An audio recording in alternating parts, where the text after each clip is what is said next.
Imagine you're a minimum wage employee closing up a McDonald's in North Carolina. It's late. The last customer left 20 minutes ago. Your manager's already counting the drawer.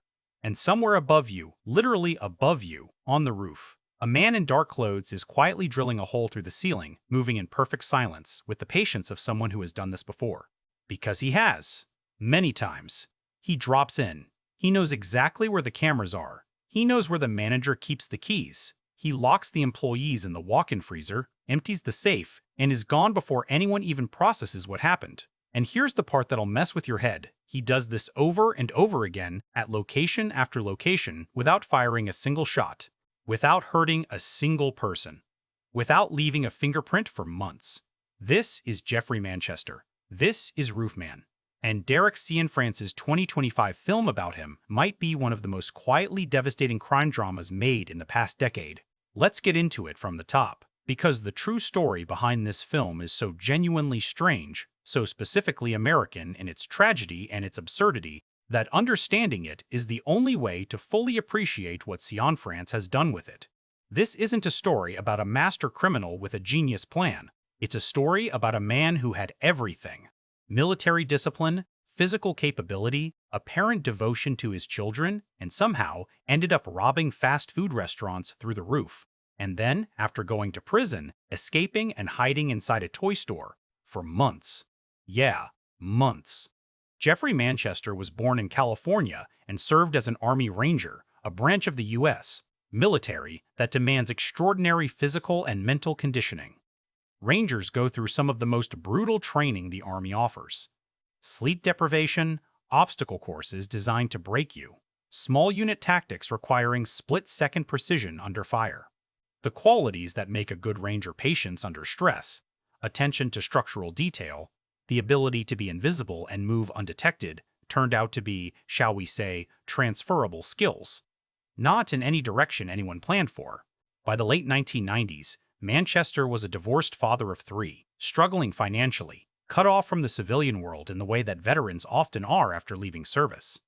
The military builds a complete world for you: purpose, structure, identity, community. When you step out of it, you don't just lose a job, you lose an entire framework for existing. Manchester clearly lost more than that. Around November 1998, he started robbing McDonald's restaurants in North Carolina. His method was almost architectural in its thinking.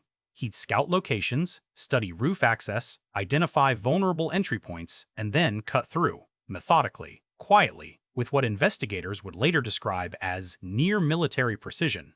He'd enter after hours, use zip ties on staff, empty the safe, and leave. No violence, no gunfire, no improvisation. It was almost disciplined, which is part of what made it so chilling when law enforcement started piecing it together. The nickname came from investigators and then the press, the Roofman, because the ceiling was always how he got in. Not the door, not a window, not a vent. The roof. As if the world everyone else used had simply become unavailable to him, and he'd found a way to enter from above. Here's what gets me every time I sit with this story. Manchester wasn't robbing armored trucks or banks. He was robbing fast food restaurants. The money was real, but it was never going to make him rich. These weren't precision heists that left him set for life. They were functional, repeated crimes that kept him operational. Which raises the question the film is really asking: what was he sustaining? What was all of this for? And the answer, slowly revealed through Cianfrance's lens, is something much lonelier and more complicated than pure greed. Manchester's robberies escalated over time. He hit multiple McDonald's locations across North Carolina. Eventually, and this part of the true story has a kind of grim inevitability, he was caught. Police tracked him down, and he was arrested, confessing to the crimes within hours of being apprehended. He was sentenced to approximately 45 years in prison. 45 years for robbing fast food chains. The sentence tells you something about how the law tends to come down hard on repeat offenders, on patterns, on people who become symbols of a particular kind of defiance. Manchester didn't just rob one restaurant in panic, he had a system. He was the Roofman, and the system answered with 45 years. He served 4 of them. On June 15, 2004, Manchester escaped from Brown Creek Correctional Institution in Polkton, North Carolina. The method of escape is so perfectly him that it almost feels like the story is making a point about who this man was. He didn't dig a tunnel. He didn't have outside help orchestrate a breakout. He clung to the undercarriage of a truck leaving the facility, holding on underneath the vehicle, invisible, until it cleared the gates and reached the main road. An Army Ranger using the skill of stillness and concealment, staying perfectly motionless beneath a moving vehicle to walk out of a maximum security prison. When the truck stopped, he got out, made it to the main road, and got an entirely unwitting ride from a prison math teacher who simply saw a man needing a lift and offered one. He then hitched further transport to Charlotte, North Carolina, and now he was free. A fugitive. 41 years of sentence remaining. No money, no safe house, no network. Most people in that situation would flee north. Or west. Go somewhere anonymous, build a false identity piece by piece, disappear into a city. Manchester did something else entirely. Something that, when you hear it for the first time, sounds like fiction. Like the kind of twist a screenwriter invents because the real story isn't dramatic enough. He broke into a Toys R Us and moved in. Not as a quick hiding spot, not for a day or two. He built a life in there. He found a hidden area behind false walls, the kind of dead space that exists in large retail stores, behind shelving units and display sections that haven't been reconfigured in years. He used baby monitors to watch the shop floor while he was hidden during daylight hours, monitoring staff movements like a surveillance operation. He slept on an inflatable pool float he pulled from stock. He ate food from the store's inventory. He created a routine. Think about what that actually took. Hiding in a functioning retail store, one that opens every morning, fills with customers and employees, generates foot traffic, has security staff, requires an almost supernatural level of discipline. You can't sneeze at the wrong time. You can't move while the store is open. You learn the cleaning crew's schedule, the security walk routes, the moments of genuine quiet. You become part of the architecture, and Manchester did it for months. There's something about that image. A former Army Ranger, a convicted serial robber, lying quietly on an inflatable pool float in the back of a Toys R Us, surrounded by children's toys, listening through a baby monitor to the sounds of ordinary commercial life continuing 6 feet away, that Cianfrance clearly found irresistible. Because it contains everything. The absurdity, the loneliness, the capability of a man being used in the absolute worst possible direction, the deep, aching gap between who Jeffrey Manchester might have been and who he became, Derek Cianfrance, who has built an entire filmmaking career on exactly these kinds of human contradictions. People who are simultaneously capable of great love and catastrophic self-destruction, spent years trying to bring this story to the screen, and you can feel that in every frame of the finished film. This isn't a director who stumbled onto a quirky true crime story and decided to film it because it was wild. This is a filmmaker who recognized a specific kind of American tragedy and waited until he had the exact right cast, the exact right budget, and the exact right moment to tell it. But let's step back for a second, because there's one more piece of the true story we need before we get into the film's production and structure. Manchester didn't just hide in the Toys R Us. He began attending a local church, under a false name, John. He integrated himself into a community. He became someone. He met people who liked him, trusted him, found him charming and helpful. By all accounts, the people who knew him as John had no idea. He was polite. He was kind. He was attentive in the way that people who've been through military training sometimes are, present, focused, genuinely engaged with whoever he was talking to, not performing normalcy, living it. And then he met Leigh Wainscott, a divorced mother, a woman who worked at a Toys R Us, the very store he had been living in. The coincidence is so perfectly constructed, it almost feels like the universe decided to editorialize. Their relationship, by the accounts of people who knew them at the time, was real, not a con, not a strategic move to build cover. Manchester fell for her, and she fell for him. That's where the tragedy fully clicks into place. Because he wasn't just a fugitive hiding from the law anymore. He was a man who had built, against all rational expectation, something worth protecting, a connection. A person who cared about him as John, whoever John was, regardless of what had come before. And that is precisely what the law was about to use against him. The film's emotional architecture is built entirely on this foundation. The idea that Jeffrey Manchester's greatest vulnerability wasn't his method, his pattern, or his physical presence. It was the fact that somewhere under 41 years of remaining sentence and a nickname that turned him into a news story, he was still capable of caring about someone, and that's what brought him down. Chills. every time. We'll get into the production side of this story next. How Derek Cianfrance came to own this material for years, how he assembled one of the most interesting ensemble casts of 2025, and what it meant for Channing Tatum to take on a role this psychologically complex. But before we go there, if you're watching this and you haven't seen Roofman yet, I'm going to keep spoilers relatively contained through the first few sections and then flag clearly when we go deep. Because honestly, the best thing you can do before going deeper into this analysis is experience the film cold. The true story is already remarkable. What Cianfrance does with it is something else entirely. Derek Cianfrance is not a filmmaker who rushes. That's not a knock. It's the most important thing you can know about him when approaching any of his work. Blue Valentine took almost a decade from conception to release. The Place Beyond the Pines gestated for years before it found its shape. The Light Between Oceans, adapted from M.L. Stedman's novel, spent considerable time in development before landing on screen. There's a pattern here. Cianfrance finds a story that consumes him, locks onto it with the intensity of someone who can't let go, and then slowly, methodically builds the world around it until the film he makes is the only version of that film that could ever exist. Roofman is no different. Cianfrance has spoken in interviews about first encountering the Jeffrey Manchester story years before the film was made, drawn to it not because of the rooftop robberies or the escape or even the Toys R Us hideout, though all of those are extraordinary on their own terms. What hooked him was the church, the relationship, the double life. The fact that a man running from a 45-year sentence found something worth slowing down for. That's a Derek Cianfrance sentence, if there ever was one. Think about the territory he's consistently drawn to as a storyteller. Blue Valentine is about the death of a marriage told non-linearly, with two people who clearly loved each other watching that love corrode in real time. The Place Beyond the Pines is about fathers and sons, legacies of violence, the way one moment of decision reverberates across decades. These aren't plot-driven films. They're films about the emotional physics of being human, how feelings accrue, how trauma passes forward, how people who want good things keep doing the wrong ones. Roofman fits directly into that obsession. Jeffrey Manchester isn't a puzzle to be solved. He's a person to be understood. And Cianfrance is constitutionally incapable of making a film that treats its subject as anything less than fully, painfully human.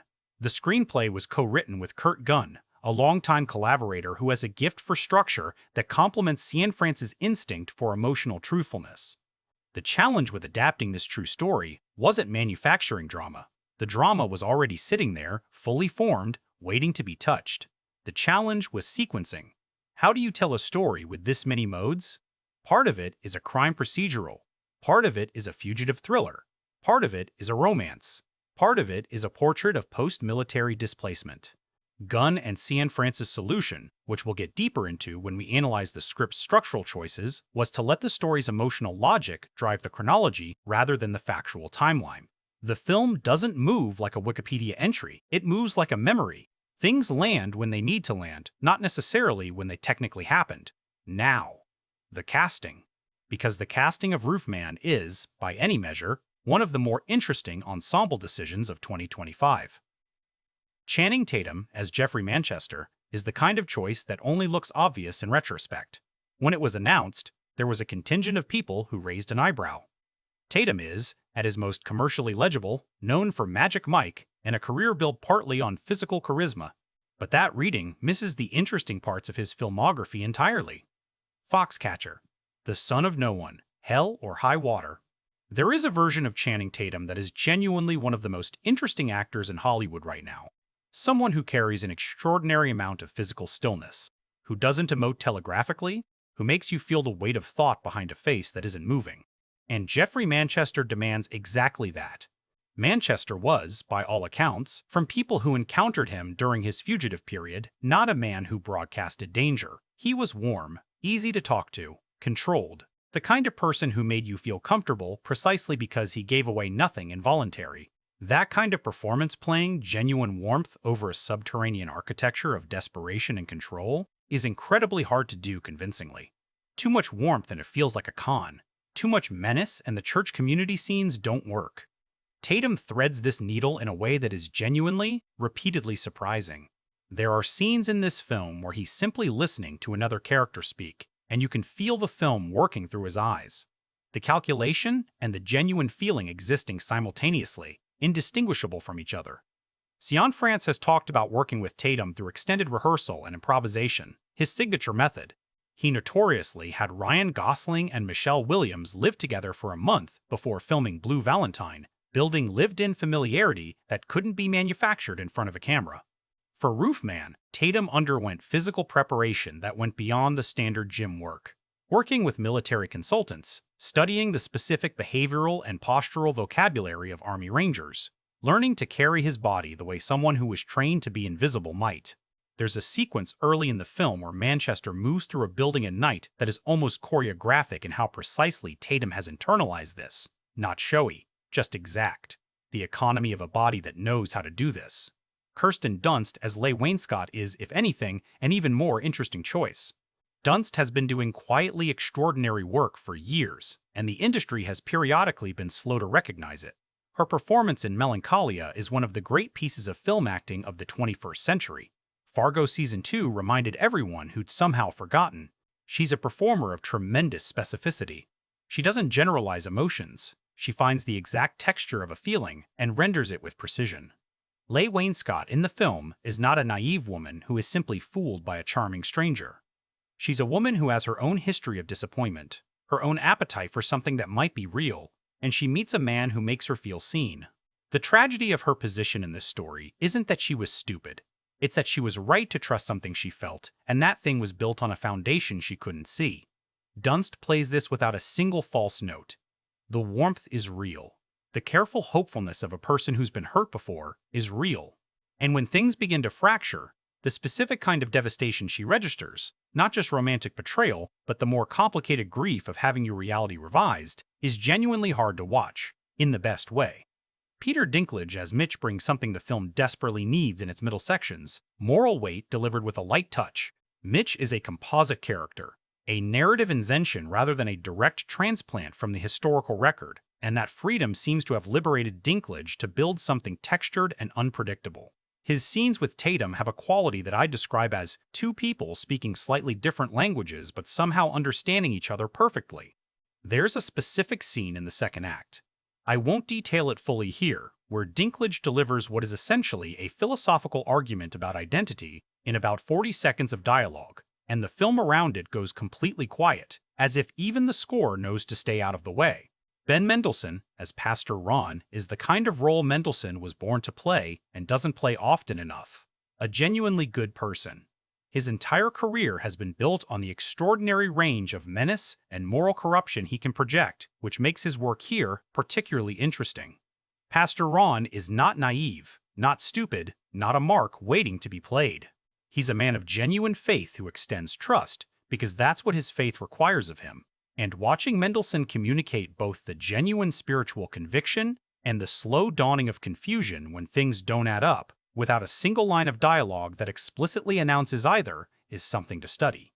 Lakeith Stanfield as Steve, an investigator tracking Manchester's movements, is the film's procedural anchor, where much of the narrative is spent inside Manchester's orbit, his perspective, his emotional logic, his daily survival. Steve provides the counterweight of the institutional chase. Stanfield plays this without the genre cliches you might expect. He's not a driven cop obsessed with his quarry. He's more interesting than that. A man who becomes genuinely puzzled by the gap between what Manchester is on paper and what he appears to be in the community testimonies gathering on Steve's board. There's a version of this character that could be a standard procedural beat. In Stanfield's hands, it becomes something closer to a parallel portrait. Two men, both with discipline and capability, both alone in their own way, one hiding and one seeking. The supporting cast: Juno Temple, Uzo Aduba, Tony Revolori, Jimmy O. Yang, Emery Cohen, fills in the world of the church and the store with a specificity that rewards attention. Cianfrance has always been a director who treats supporting characters as if they're the protagonists of their own films, and this ensemble reflects that. Nobody in this cast feels decorative. Everybody has a reason to be in the room.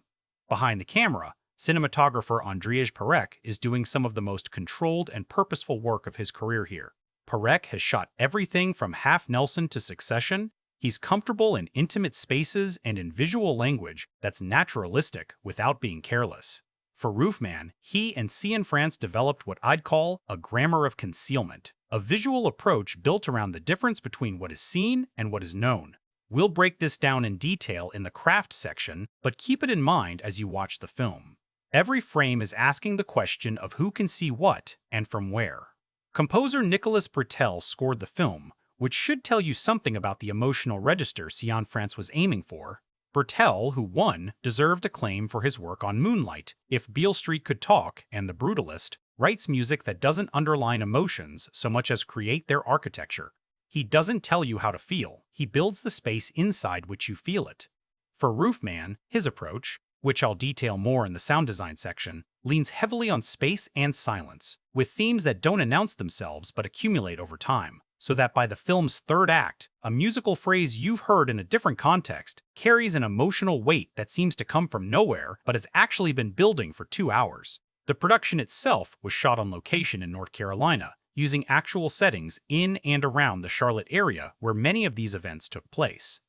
Cianfrance is famously insistent on location shooting whenever possible. He believes the history of a place imprints itself on the camera in ways that a constructed set never quite replicates. There's something to this.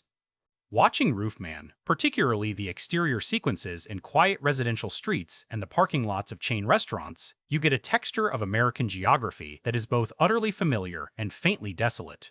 These aren't glamorous locations. They're the landscapes that most of America actually lives in. Strip malls and churches, and big box stores and budget motels. And Cianfrance's camera treats them with the kind of respect that most Hollywood films withhold. Budget reporting places the film in the mid-range territory for a prestige drama, well-resourced enough to attract this cast and crew, but not a studio tentpole. Miramax and Paramount Pictures, co-produced and distributed, with the film receiving its world premiere at the Toronto International Film Festival in September 2025, before opening wide on October 10th, which positioned it squarely in awards consideration territory. The response at Toronto was, by multiple accounts, genuinely warm. The kind of reception that isn't just polite festival applause, but represents the film finding the audience it was built for. Critical reception upon wide release reflected that energy. Reviewers consistently cited Tatum's performance as a revelation, Dunst as doing career-best work, and Cianfrance as having made the most emotionally mature film of his career. There were, inevitably, comparisons to Blue Valentine and The Place Beyond the Pines. The Cianfrance DNA is unmistakable, but the consensus seemed to be that Roofman synthesizes the strengths of both earlier films without repeating either. It has Pine's structural ambition and Valentine's emotional rawness, and it has something those films didn't. A true story so inherently strange and so specifically American that the film doesn't need to invent its central irony. The irony arrived preloaded. Cianfrance just had to be honest enough to let it breathe. One last thing before we get into the film itself. A key creative decision that sets Roofman apart from the standard true crime dramatization Cianfrance and Gunn made a deliberate choice not to sensationalize the robberies. In lesser hands or in a different market, a different era of Hollywood, the Roofman's heists might be the film's set pieces, the cool stuff, the Ocean's 11 riff, the muscle memory of a soldier repurposed into a crime sequence you're supposed to watch with reluctant admiration.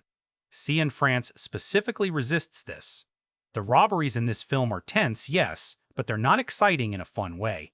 They feel like what they probably were, desperate mechanical acts by a man who had found the only skill he knew how to monetize and was using it because he couldn't think of what else to do.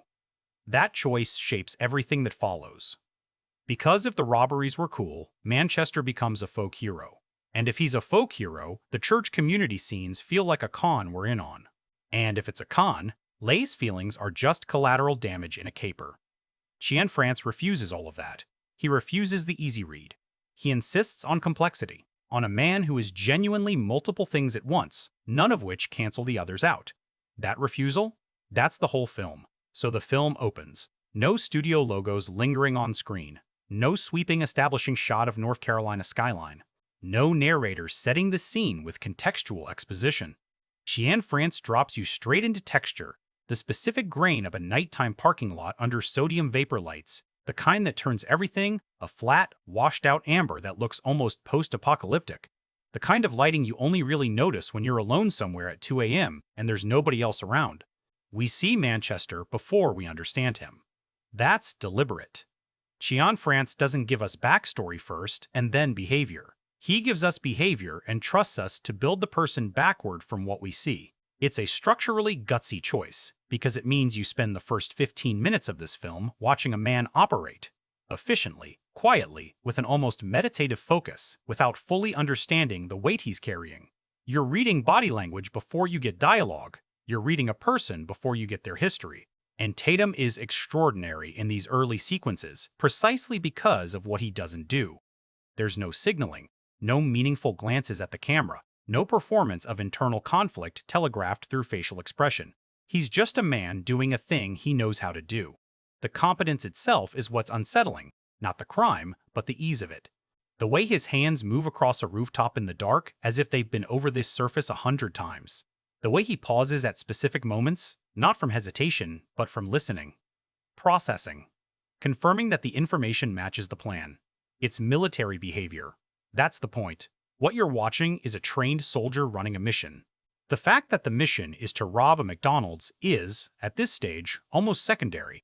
The film is showing you the man first, the capacity, the discipline, the controlled physical intelligence, and only then, slowly, beginning to ask what created this moment. What path leads a person here? The film's first act takes its time with this question. We get glimpses of Manchester's past, in fragments, not flashbacks exactly, but intrusions. A photograph, a voicemail he doesn't answer, a newspaper clipping with a headline he reads and folds and puts back in a pocket. Cianfrance and Gunn structured the backstory as accumulation rather than revelation, which means you're never sitting through an expository scene where someone explains Jeffrey Manchester to you. You're assembling him yourself, from evidence, the way an investigator might. Which is thematically perfect for a film about a man who spent months being invisible. What we learn, through this accumulation, is the outline of the collapse. Manchester post-military is a man who doesn't fit, and I want to linger on this because the film does, and it earns that lingering by making it specific rather than generic.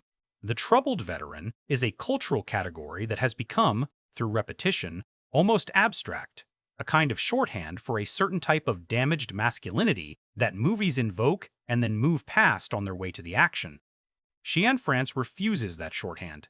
He's interested in the specific texture of the unfitting, the particular way that people trained to operate within an intensely structured, hierarchical, purpose-driven institution experience the dissolution of that structure when service ends.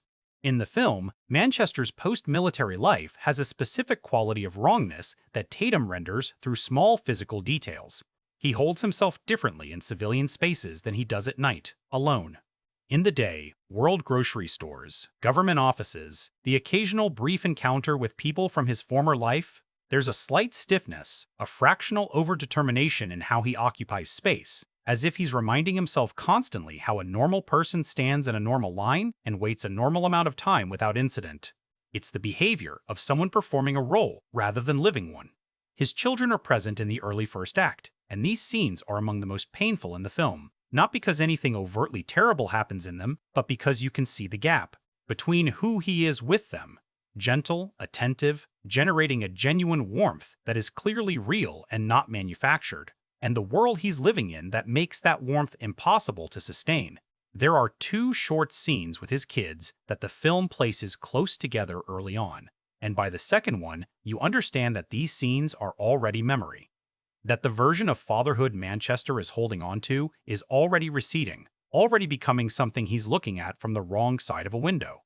His financial situation is rendered without melodrama, which is the right call. There's no single catastrophic moment where everything falls apart.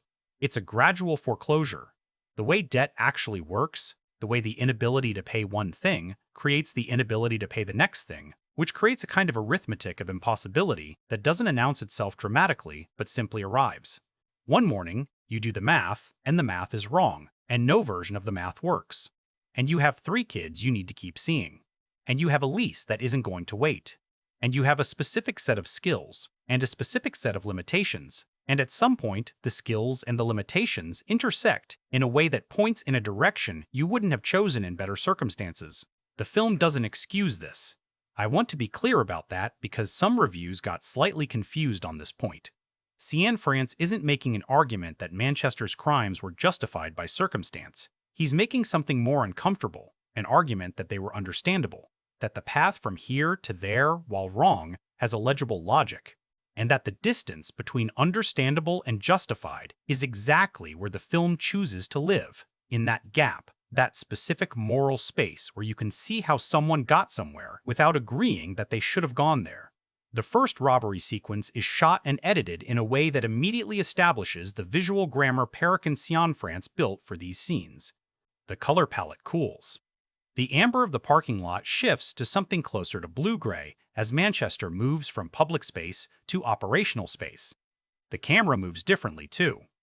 During the street-level scenes, Derek often shoots handheld with a slight organic movement that keeps you in the texture of ordinary life. On the roof, and later, inside after entry, the camera becomes still, almost locked, as if the world of the crime exists at a different temporal rate than the world outside it. Sound design here is crucial, and we'll get into it properly later, but note it now, the robberies are orally sparse. Ambient sound, wind, the distant hum of a ventilation system, the faint bass throb of a generator dominates. Manchester doesn't score points against a dramatic music cue. He moves in near silence, which means you hear everything he hears. Every footstep, every sound of metal against roof tile, every moment of stillness. The restaurant interior scenes after entry during the actual robbery are shot at close range. Tight, claustrophobic almost, even though the space isn't actually small.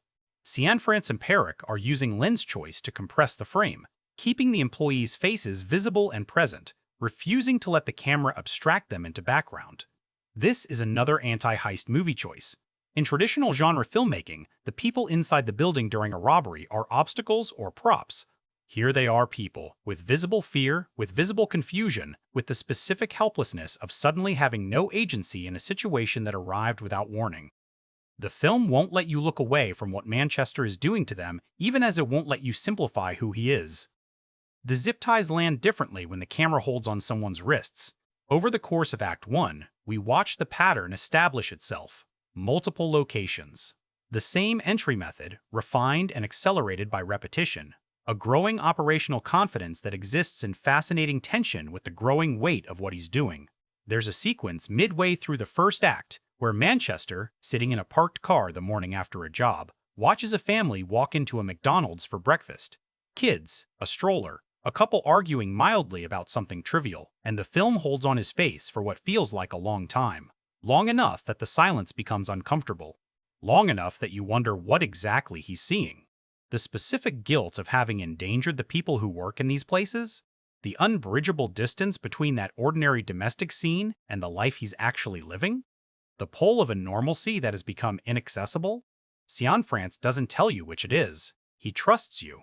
What ends the first phase of Manchester's freedom, before prison, before the escape, back in the original crime period, is the investigation catching up. And the film handles this procedural phase with restraint. We don't get a cat-and-mouse thriller with the cops. We get, instead, the sense of a net drawing incrementally tighter in the background, while Manchester's foreground life continues its strange double existence. Lakeith Stanfield's Steve is present in these early stretches as a background presence, building a board, tracing patterns, not yet visible to Manchester, but visible to us. The arrest, when it comes, arrives quickly. That's deliberate. It's not a climax. It's a punctuation mark, a full stop in the middle of a sentence that isn't finished yet. The film gives it perhaps 3 minutes of screen time. Police vehicles, the abrupt end of operational routine, the physical act of being taken into custody. Manchester doesn't fight. There's a quality to his compliance that reads as neither resignation nor cooperation, more like the acknowledgement of a logical outcome. The mission ended. This is what happens when the mission ends. And then he's gone. Into the system. Into a number, a case file, a 45-year sentence handed down with a judicial gravity that stands in almost absurd proportion to the geography of the crimes. Fast food restaurants in North Carolina, a man on a roof with a drill. The film uses Manchester's time inside with economy. We don't get a prison movie. We don't get the full architecture of incarceration. the hierarchies, the violence, the grinding institutional boredom. Because that's not the story Cianfrance is telling. What we get instead is a series of compressed impressions. Manchester in a cell, doing push-ups with a mechanical regularity that tells you the body's discipline persists, even when the world it was built for has been removed. Manchester in a yard, maintaining the stillness we've already come to recognize, looking at walls and fences and gates with an expression that is reading them the way he used to read buildings. There's one scene inside that the film gives real space to. Manchester at a visitation window, talking to one of his children. The oldest, a daughter, whose name is changed in the film from the historical record. The scene has no music. It has the institutional ambiance of fluorescent lighting and ventilation systems and the low murmur of other conversations happening at other tables. And what passes between them? Not in the dialogue, which is ordinary and careful, but in the sustained quality of looking at each other across a piece of plexiglass, is the emotional center that everything else orbits. This is what 41 years means. Not abstract time. This window, this glass between two people who used to share a house and now share a visiting hour. It is the scene that explains the escape without a single word of explanation. Because the next thing we see is Manchester studying the truck, not dramatically, not with a music cue or a slow-motion decision moment, just watching it, learning it, timing it, running through the physical reality of holding on underneath a moving vehicle with the same practical attention he'd apply to any problem with a physical solution. And then he goes. The escape sequence itself is one of the film's great pieces of pure filmmaking, stripped back, nearly wordless, shot from angles that emphasize the physical reality rather than the dramatic stakes. You're aware of the road surface moving beneath him. You're aware of the noise, the grinding mechanical roar of a truck's undercarriage, the wind, the specific violence of fast-moving ground inches from your face. Tatum did a significant portion of this work practically, and it shows. The performance here isn't facial, it's physical. The grip of hands, the locked jaw focus, the refusal to let go. When the truck stops and he drops to the road and walks away, the film gives us, a brief moment of open sky. Just a shot of Manchester standing on an empty road, late afternoon light, no music, the truck pulling away into middle distance. Free. 41 years still on the books, nowhere to go. It's one of the most quietly loaded images in the film. Because freedom, here, looks exactly like being completely alone. That empty road image lingers for exactly the right amount of time, long enough to feel the weight of it, short enough that the film doesn't let you settle into sentiment. And then Manchester moves. The geography of what comes next is important to understand, because Cianfrance and Gunn made deliberate structural choices about how to frame Manchester's journey from that roadside to Charlotte, and those choices tell you a lot about what kind of film this is. A different director might have shown us the hitchhiking in full, the roadside conversations, the awkward small talk, the performance of normalcy to people who have no idea who they've picked up. That version would lean into the tension of almost discovery, the thriller mechanics of a fugitive threading through ordinary civilian life. Cianfrance compresses it. We get fragments, a car door closing, a window with passing landscape, Manchester's hands resting on his knees, the forced stillness of a passenger who needs to not attract attention. What we're denied is the drama of the fugitive genre. What we're given instead is the experience of disconnected movement, the feeling of traveling between one life and whatever comes next without any roadmap for what the destination is. There's a real historical detail here that the film uses and then quietly deepens. The prison math teacher who gave Manchester a ride without knowing who he was. In the film, this character, given the name Dale, played with low-key warmth by Tony Revolori in a small but perfectly chosen cameo, exists for about 4 minutes of screen time. But those 4 minutes are doing significant work. Dale talks. He talks about his job, about his students, about a test he's grading that has consistently terrible results. He has a thermos of coffee he offers to Manchester. He has a Christian radio station playing at low volume that neither of them acknowledges.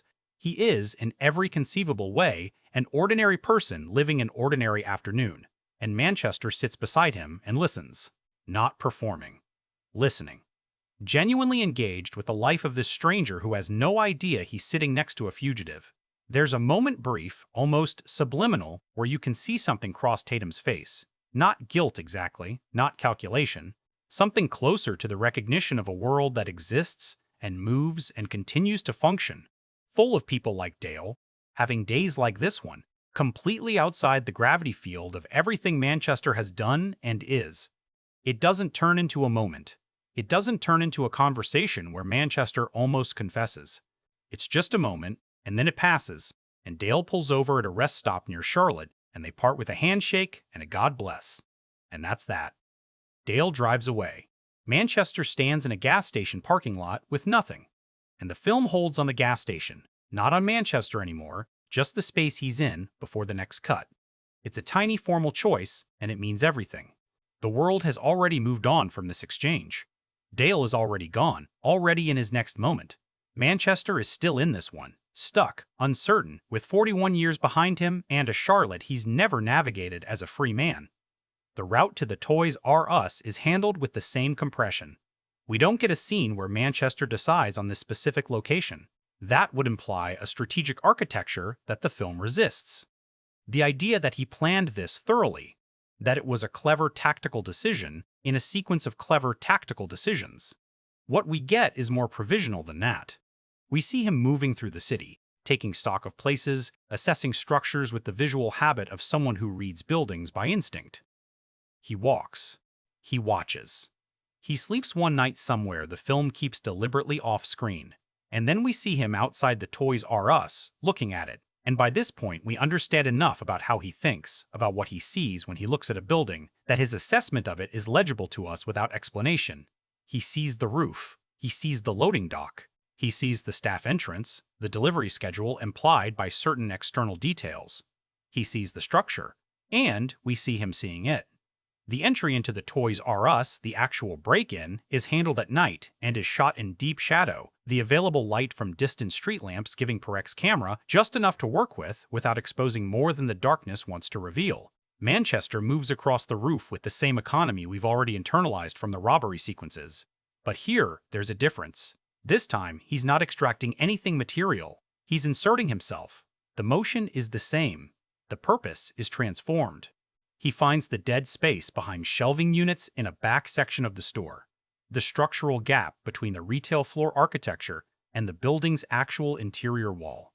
And the film takes its time showing you the physical reality of it. It's not large. It's not comfortable.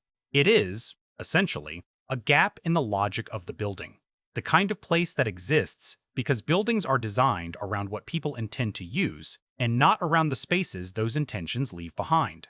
There's something deeply metaphorical about this that the film doesn't underline, which is the correct choice. The metaphor is obvious enough. A man finding his habitation in the negative space, the unused gap, the architectural leftover, living in what the designed world didn't need. He doesn't move in all at once. The film is careful about this. Careful to show the gradual domestication of the space rather than presenting it as a fait accompli. First, it's just a hiding place. Then, over time, with items moved carefully and returned before opening hours, it becomes something more. An inflatable pool float from the camping section, a battery-powered reading light, food brought from the store's own inventory, consumed with careful attention to what won't be noticed missing. The baby monitor, which becomes a kind of totem, the most specific detail of this whole extraordinary period, installed so that his hidden space is wired into the life of the store, the audio feed of everyday commercial activity becoming his surveillance system and his ambient company simultaneously. The baby monitor deserves more attention than it usually gets in discussions of this story, because it's such a precise encapsulation of what Manchester's situation actually was. He was living in a children's toy store using a children's monitor to track the movements of adults so he could remain invisible. The tool of parental vigilance, designed to let a parent hear a child across a distance, to maintain connection through walls, repurposed into the apparatus of a fugitive's survival. And there's a tenderness buried in that irony that the film is smart enough not to make explicit. Manchester chose that tool partly because he knew how it worked. But I wonder, and the film nudges you toward wondering whether he also chose it because it connected him, however obliquely, however perversely, to the category of care that the device was designed for. He's a father who can't be a father. He's living in a toy store listening through a baby monitor. The film doesn't say this. It doesn't have to. Cianfrance stages the long middle section of Manchester's hidden life with a visual rhythm that is unlike anything else in the film. The robberies were nighttime sequences of efficient motion. The escape was compressed urgency. The Toys R Us period has a quality of suspended time-long passages of stillness, the store's commercial rhythms marking the passage of hours in waves of ambient sound. Opening, customers, closing, silence. The ventilation cycle that only activates when the building is occupied. The specific sound signature of a store during a rush versus a store an hour before closing. Tatum's performance in these sequences is some of the finest physical acting work I've seen in years, because the dramatic action is almost entirely internal. He's lying still, he's listening, he's waiting. And the film generates tension not from what might happen, but from the sheer duration of concealment, the psychological reality of existing for months in a state of constant suppressed presence. The stillness isn't passive, it's a sustained act of will. Every moment of quiet requires the active decision not to move, not to make noise, not to exist at a scale that the world outside can register. Watch his breathing in these scenes. Tatum controls it with extraordinary precision. You can track the shift between the shallow, controlled breath of a hidden man and the longer exhale that comes in the hours when the store is empty and the vigilance can briefly relax. It sounds like a small thing. It's not a small thing. It's the difference between a performance and a physical reality. The store, during open hours, exists outside his cell in the gaps of the baby monitor feed. The sounds of commerce, of children demanding specific toys, of harried parents negotiating, of staff on their own small routines. There's a sequence that Cianfrance stages as something approaching darkly comedic. Manchester listening through the monitor to a child having an extended and operatically loud tantrum over something on a shelf, literally 6 feet from where Manchester is hidden, and the film lets Tatum's face register the full absurdity of it. Not performing amusement for the camera. Just a man alone in the dark, in a toy store, listening to the chaos of ordinary childhood, maintaining absolute stillness while internally experiencing what might, under different circumstances, be something like laughter. It's a brief moment, but it's crucial, because it reminds you that Manchester is not a symbol, he's a person, and the situations that arise from his circumstances are not purely tragic. They have edges that catch the light differently. A man with military training pressed into absolute stillness by a child's tantrum. That is funny. It's also desperately sad. It's both things at exactly the same time, and the film is honest enough to hold both without resolving either. The question the film begins to press in this section, gently, then with increasing insistence, is, what is this for? Manchester is sustained. He's fed, he's concealed. The immediate problem of survival has been solved with characteristic operational efficiency, but survival is not the same as living, and the baby monitor feeds him the sound of life. Other people's lives, ordinary commercial life, the background noise of a world that continues without him, and there's a mounting quality to those sounds over time. Not loneliness exactly, something more specific, the awareness of absence, the presence of an absence, the sense that the only way to solve the problem of living is to do something that the problem of survival specifically prohibits. He starts attending the church. The first time we see him outside during daytime, moving through a normal street in a normal neighborhood, in unremarkable clothes, with that practiced ordinariness he applies to civilian space, it feels like a held breath released. Not because anything has been resolved, because the compression of the Toys R Us sequences has created a specific kind of audience relief at seeing him in an open space, in light, among people. And then the relief curdles almost immediately, because you realize what's at stake in every step he takes in this world. What it costs, what it risks. The church is a small community congregation, the kind of institution that is genuinely meaningful to the people inside it. Not performatively religious, not architecturally grand, but alive with the specific warmth of a group of people who have agreed to look out for each other. The film renders this community with real affection. Cianfrance grew up in a religious household and has spoken about the spiritual dimension of his filmmaking, the sense that his films are engaged with questions of grace and moral weight that have genuinely theological roots. The church in Roofman is not a backdrop or an ironic contrast to Manchester's criminality. It's a real place with real people who are doing what communities are supposed to do. And Manchester, walking in as John, sits down in a pew and is, for the first time in a very long time, invisible for the right reasons. He fits. That's the devastating thing. He fits in a way he hasn't fit anywhere since the military. The community responds to him with the warmth they extend to anyone who arrives and sits quietly and is present without demanding anything. Pastor Ron Mendelssohn's careful, genuinely searching performance beginning to properly assert itself here registers John's arrival with pastoral attentiveness, not suspicion, recognition of a person who has arrived somewhere seeking something, and extending the welcome that his faith requires. The first conversations Manchester has at the church are small, polite, post-service exchanges that could be lifted from any congregation in any American town. How are you? New in town? Yes, just arrived. Work, this and that. And Manchester, as John, is present for them in a way that surprises you because it surprises him, not performing sociability. Finding it. Discovering that the community has activating properties he didn't plan for. It's here, in these early church sequences, that the film begins its pivot from crime drama to something more intimate. The first act was about a man defined by his operational capacity, what he could do, what he could done, what he was doing to survive.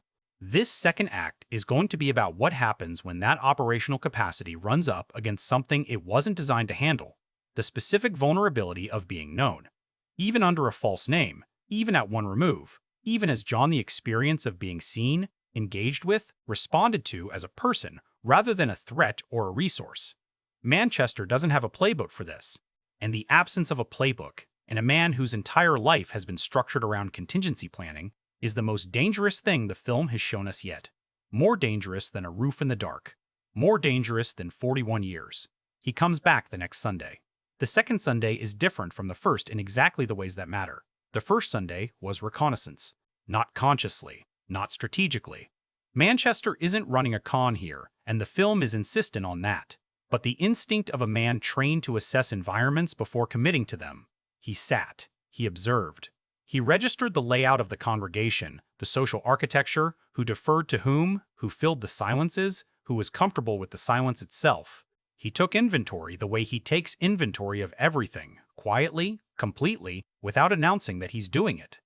The second Sunday is something else. The second Sunday, he arrives and people know his name, John.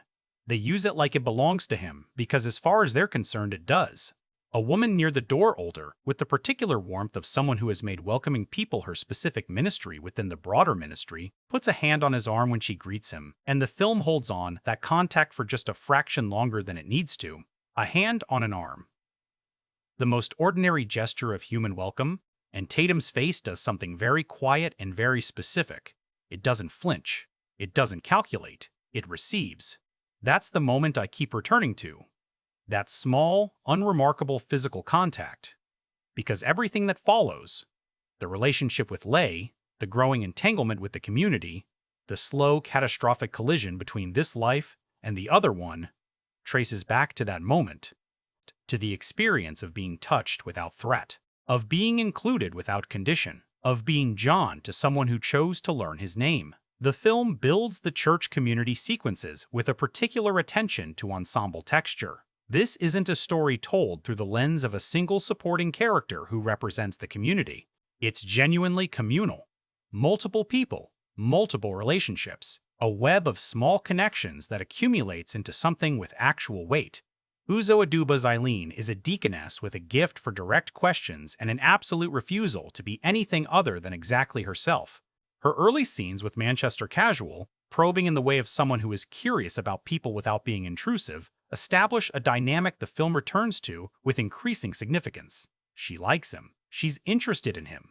And there's a moment in a post-service conversation where she asks something innocuous about his family, and Manchester gives a true answer, just not a complete one. And the film watches Aduba register something imprecise in the response without being able to name it. She doesn't pursue it. People don't usually pursue the imprecise thing when someone they're inclined to like says it.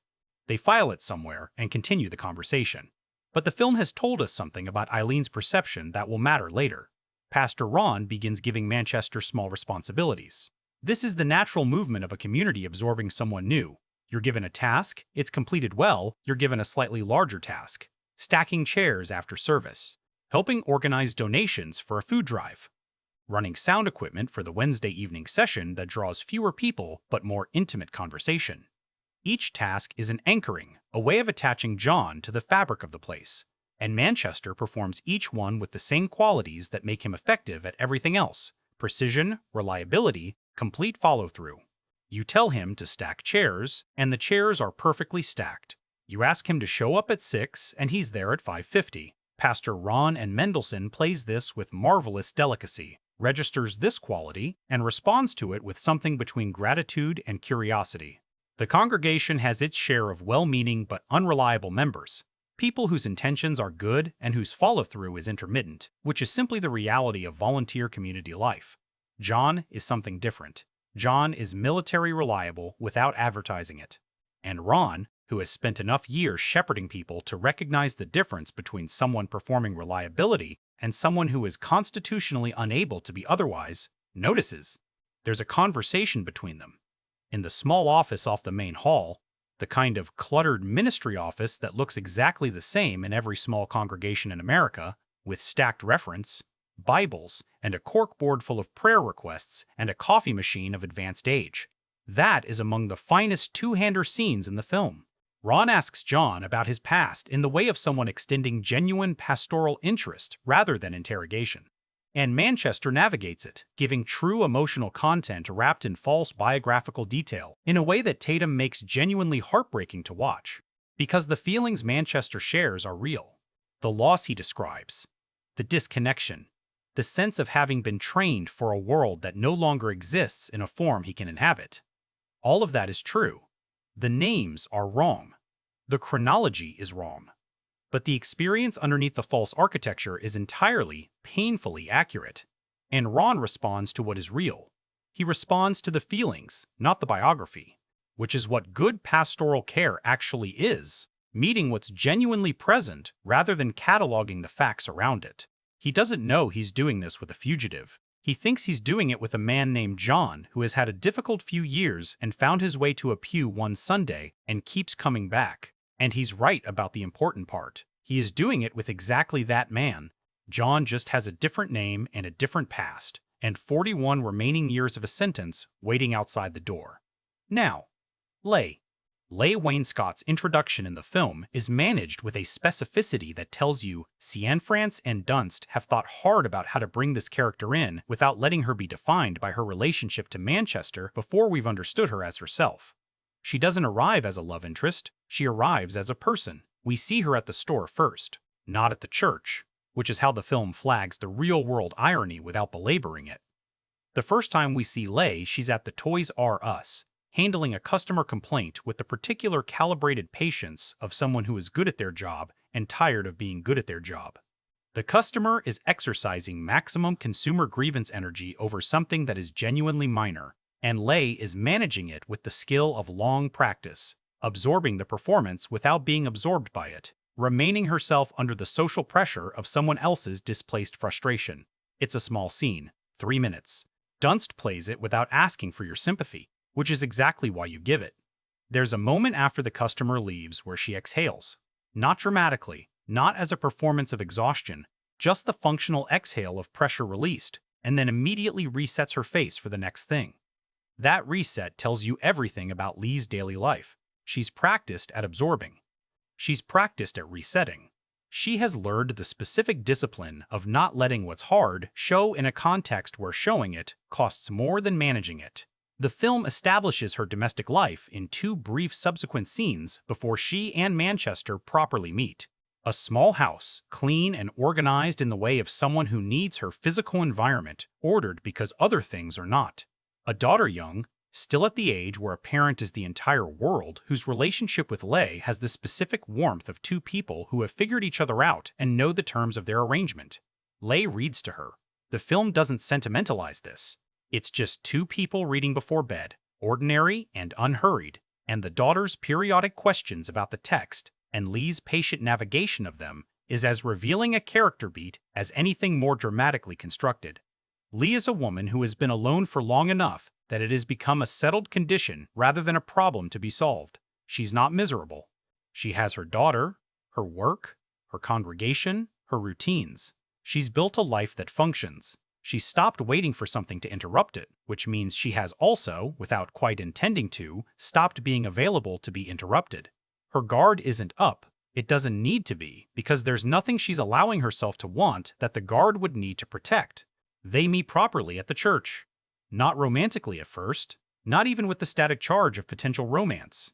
It's an ordinary encounter in the way that the most significant meetings often are. They're both helping set up for an event. They have a practical exchange about where something goes. He makes a low-key observation about something, and she laughs, actually laughs, because it's genuinely funny and she wasn't expecting it. And there it is, not lightning, something quieter. The specific surprise of being caught off guard by someone. Dunst is extraordinary in the early scenes of this relationship because she makes Leigh's interest entirely legible without making it dramatic. It registers in the quality of attention. The way Leigh tracks where John is in a room without appearing to track him. The half-beat longer she takes to end a conversation with him than she takes to end conversations with other people. Interest performing as casualness. The small gap between what she shows and what she feels, visible because Dunst is precise enough to render both. And Tatum's Manchester is equally precise in his response. Because this is where the film becomes almost unbearably tense in a register that has nothing to do with the fugitive thriller elements. The tension here is entirely about what he can and cannot allow himself. Manchester feels the pull toward Leigh with a clarity that his face communicates in the spaces between his controlled expressions, in the moments when he's not actively managing his presentation and you catch something unguarded. He's not cold. He's never been cold. He's a man with a genuine capacity for connection who has spent years burning that capacity as fuel for survival instead. And now the possibility of using it for its actual purpose. Actual human connection, actual relationship, actual choice to be present with another person is available. And it is exactly the most dangerous thing in the world. Because being known is not compatible with running. The film doesn't rush this tension toward resolution. It lets it accumulate over several scenes, post-service conversations, a shared task at a community event, a moment when they're both in the parking lot at the same time, and there's no particular reason to linger, and they both linger anyway. Cianfrance's patience here is the patience of a filmmaker who understands that the most emotionally significant moments in relationships are rarely the obviously dramatic ones. They are the liminal moments, the parking lots, the conversations that don't need to keep going but do. Meanwhile, in the parallel track that the film has been carefully maintaining, Steve's investigation is tightening, not closing, not yet, but developing a shape. The board in his office has grown more organized since we last saw it. Patterns are emerging. The physical description from the prison escape, the geographic concentration of the original robberies, the known contacts, few, but traceable, from Manchester's pre-prison life. Steve is a methodical man working a methodical problem, and the film cuts to him periodically in these middle sections with an almost procedural quietness. He's not chasing, he's calculating. Building the picture one confirmed fact at a time. There's a scene where Steve reviews the security footage from the original robbery cases. Grainy, partial, the technology of the late 1990s doing what it could, which wasn't much, and watches Manchester move through a restaurant interior. He watches it several times. Not for the detail that will crack the case, but with something that looks almost like involuntary admiration. The efficiency of the movement. The spatial intelligence. Stanfield plays this with the ethical discomfort of a man who recognizes a quality he respects appearing in a context he categorically cannot endorse, and the performance holds that contradiction without letting either pole collapse. He starts interviewing people from Manchester's pre-prison life, former colleagues, a neighbor, the ex-wife, rendered in a brief and deliberately under-dramatized scene that refuses to assign her any simple role in the story's moral architecture. She's not a victim, and she's not irrelevant. She's a person who has rebuilt her life around an absence and doesn't want it reopened. The film treats her with the respect of not making her into a plot device. These investigation scenes serve a dual structural purpose. They keep the procedural tension alive in the background of the love story sections, ensuring that the film's tonal registers remain in productive tension rather than drifting into full romance drama. But they also, more subtly, build a portrait of Manchester from the outside. The official version, the documented record, the Manchester on paper, that exists in counterpoint to the Manchester we're watching in the church, in the store parking lot, in the patient accumulation of a life that is, however falsely premised, genuinely his. The gap between those two versions is where the film does its most unsettling work, because the Manchester on paper is unambiguous. Serial robber, escaped prisoner, 41 years. The Manchester in the church is equally real, kind, reliable, actually funny when he forgets to monitor himself, capable of a quality of presence that the people around him register as genuine. Neither of these versions is wrong. They're both true, and the film refuses to tell you which one is the real one, because the uncomfortable answer, the one it is building toward, is that both of them are, entirely, the same person. That's the thought Cianfrance is steering you toward without announcing it. Not that Manchester is secretly bad underneath the goodness, or secretly good underneath the criminality. That human beings are not reducible. That the capacity for warmth and the capacity for harm can coexist in the same person without either canceling the other out. That the thing which makes him genuinely lovable to Leigh, genuinely admirable to Pastor Ron, genuinely welcomed by this community, is not separate from the thing that put him on that roof. It is the same thing: focus, discipline, presence, capacity for silence, the ability to be exactly where he is and give it everything. The skill set is the same. The application is everything. It's the most honest thing the film says, and it never says it out loud. The relationship between John and Leigh doesn't accelerate so much as it deepens in place. That's the right way to describe it. It doesn't move forward the way movie romances usually move, through escalating encounters, manufactured crises, the narrative mechanics of two people being pushed together by plot. It deepens vertically, in the same location, through the accumulation of shared ordinary time. Post-service conversations that extend past the point where either person has anything particular left to say, a Tuesday evening when Leigh is staying late at the store, and Manchester, who knows the layout of that store better than any human being alive, who has spent months memorizing the sound of its ventilation system and the specific creak of its loading dock, door walks past and sees the light on, and stops, and eventually goes in. That scene, that specific scene, the store is nearly empty. The staff is down to closing personnel. Leigh is at the customer service desk dealing with an inventory discrepancy, the kind of small administrative frustration that feels enormous at 7 p.m. when you've been on your feet since 9 in the morning. And John comes in and finds her, and they have a conversation about absolutely nothing, about the inventory system, about a particular shelf unit that never quite lines up right, about whether the store's PA music is chosen by someone with actual taste or generated by an algorithm set to maximum inoffensiveness. And the conversation is funny and light and entirely without stakes. Except, Manchester is standing in the building he lived in. He is standing in the building where he ate food from the shelves in the dark, where he slept on an inflatable float with a baby monitor pressed to his ear, where he lay motionless for months listening to the ambient sound of ordinary life continuing without him.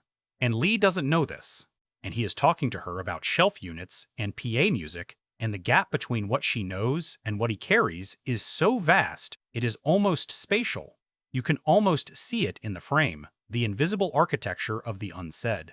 Cianfrance and Perec make a specific cinematographic choice here that I want to flag because it's doing something very precise.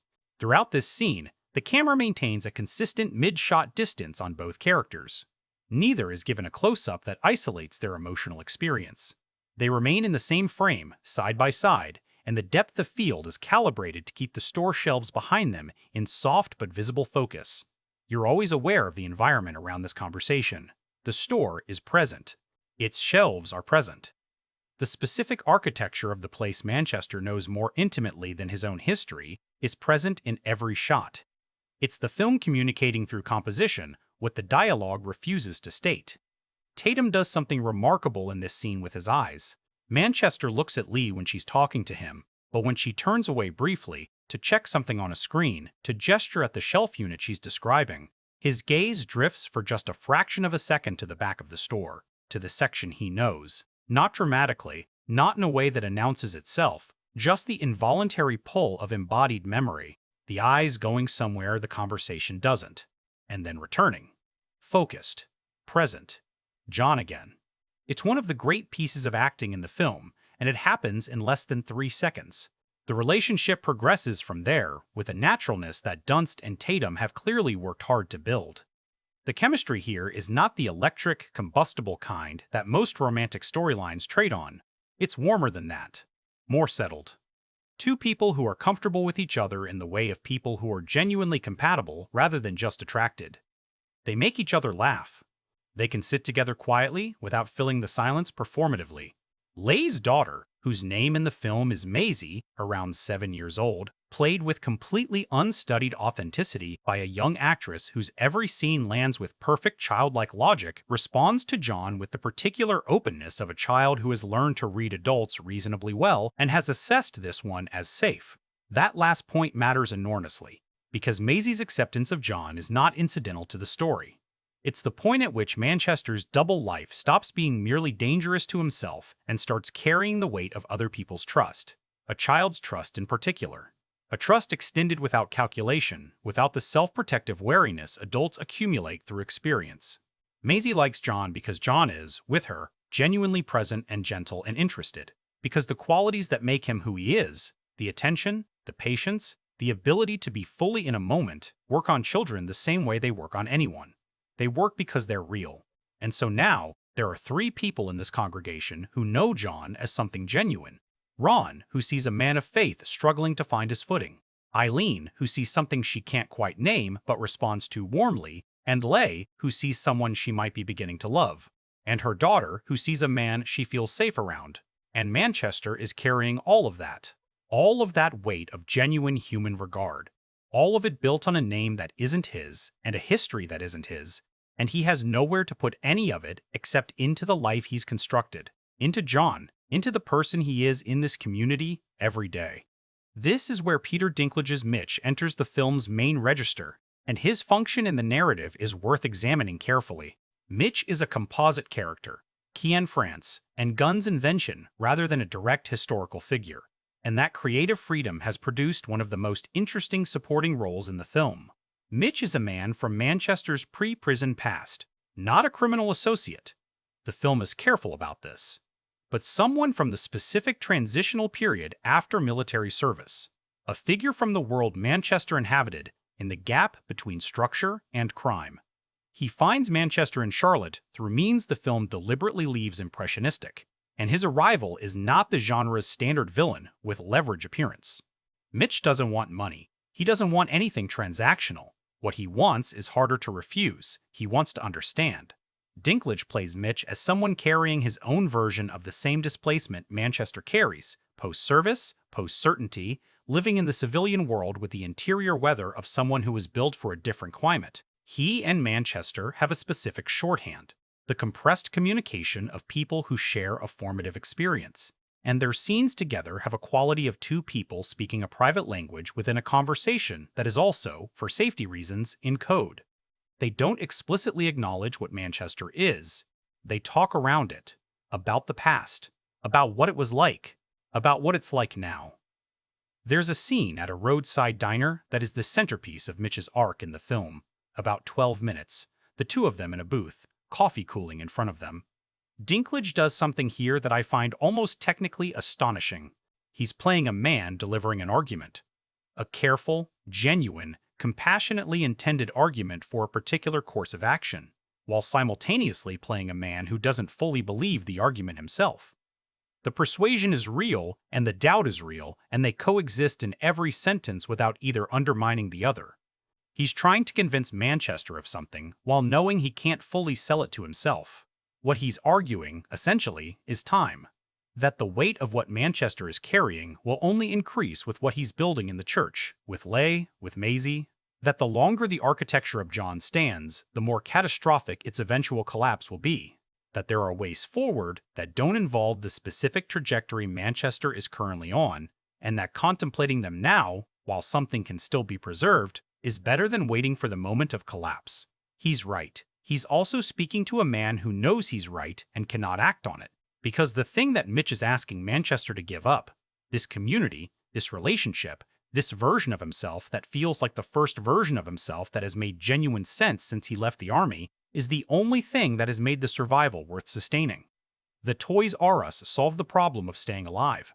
Leigh and Ron and Eileen and Maisie solve for the problem of having a reason to. Tatum listens to this argument across the table with an expression that is the most naked we've seen Manchester's face in the entire film.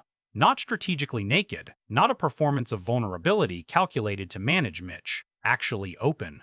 And what's visible under the control is something close to despair. Not the despairing of a man who has given up, but the despairing of a man who can see clearly where he is, can see clearly what it will cost, and cannot bring himself to pay the price while the thing being paid for is still present and warm and real.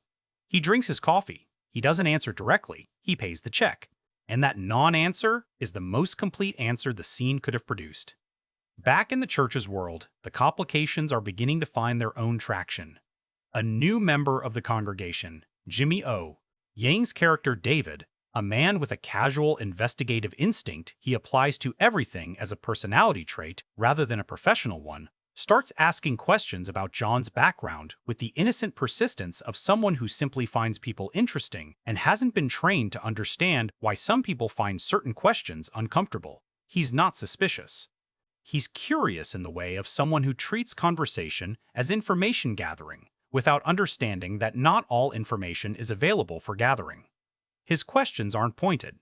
They're the kind of casual biographical questions that come up naturally in community life. Where did you grow up? What did you do before? Do you have family elsewhere? Each one individually is nothing.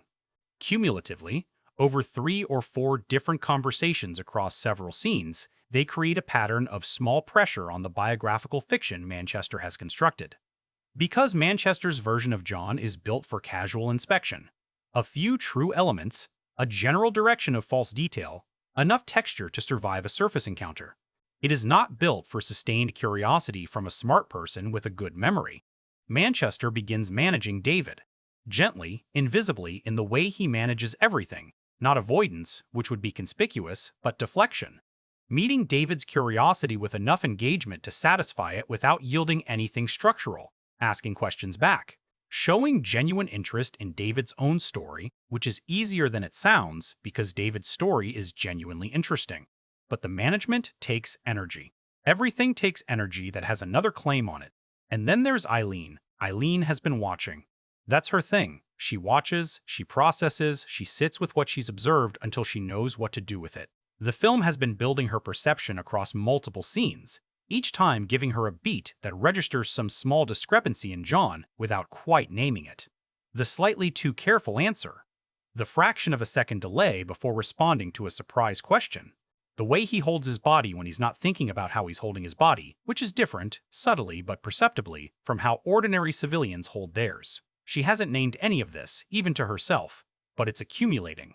And there's a moment in the church kitchen, during the preparation for a community lunch, just her and Manchester in a space that has none of the padding of social occasion, where she asks him something in the specific register of genuine concern rather than curiosity. Not about his past, about his present, about whether he's okay, whether whatever he's carrying is something he can carry. And Manchester, for the first time in the film, doesn't manage the response. He just answers, simply, quietly, that he doesn't know, that he's trying, that this, meaning this community, this place, these people, is the first thing in a long time that has felt worth trying for. It's true. Every word of it is true. And Aduba receives it with the particular grace of someone who has been doing pastoral work long enough to recognize when they're being given the truth, even when they can't see all of it. She doesn't push. She puts her hand on his arm, an echo of that very first gesture of welcome, the woman at the door on the second Sunday, the film quietly noting the rhyme, and says she's glad he found them. And that's it. That's the scene. But the weight of it doesn't dissipate with the cut.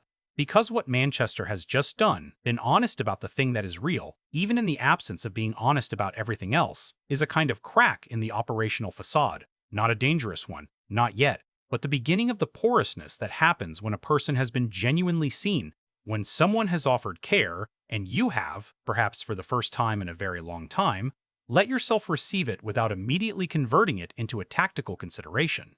The double life has always been unsustainable. The film has known this from the first frame, but for most of the second act, the unsustainability has been abstract, a logical certainty that exists in the future rather than the present, safely distant from the warmth of the immediate. What the Eileen scene does, and what the Mitch scene does before it, is bring the future closer. Make the eventual collision between Manchester's two lives something that is now not just logically inevitable, but emotionally felt, present, real. The nights in the Toys R Us still his home, the inflatable float still his bed, the baby monitor still his companion, now have a different quality. Before Leigh, before the community, the silence of the store after hours was simply the condition of concealment. Now it has the texture of contrast. Out there, warmth, connection, the specific aliveness of being known by people who want to know you. In here, the hum of ventilation, the dark, the absolute alone. The two realities have always coexisted. Now their coexistence has become painful in a way that purely material privation never was. Manchester lies awake on the float, and the baby monitor is quiet, and above him the store ceiling holds its ordinary darkness, and the film lets you stay in that with him, not scoring it, not framing it dramatically, just the fact of it. A man in the dark who has found something in the light and cannot figure out how to live in both. The clock that has been running since the prison break, the investigation, the narrowing geography of Steve's board, begins, in these late second act scenes, to develop an audible tick.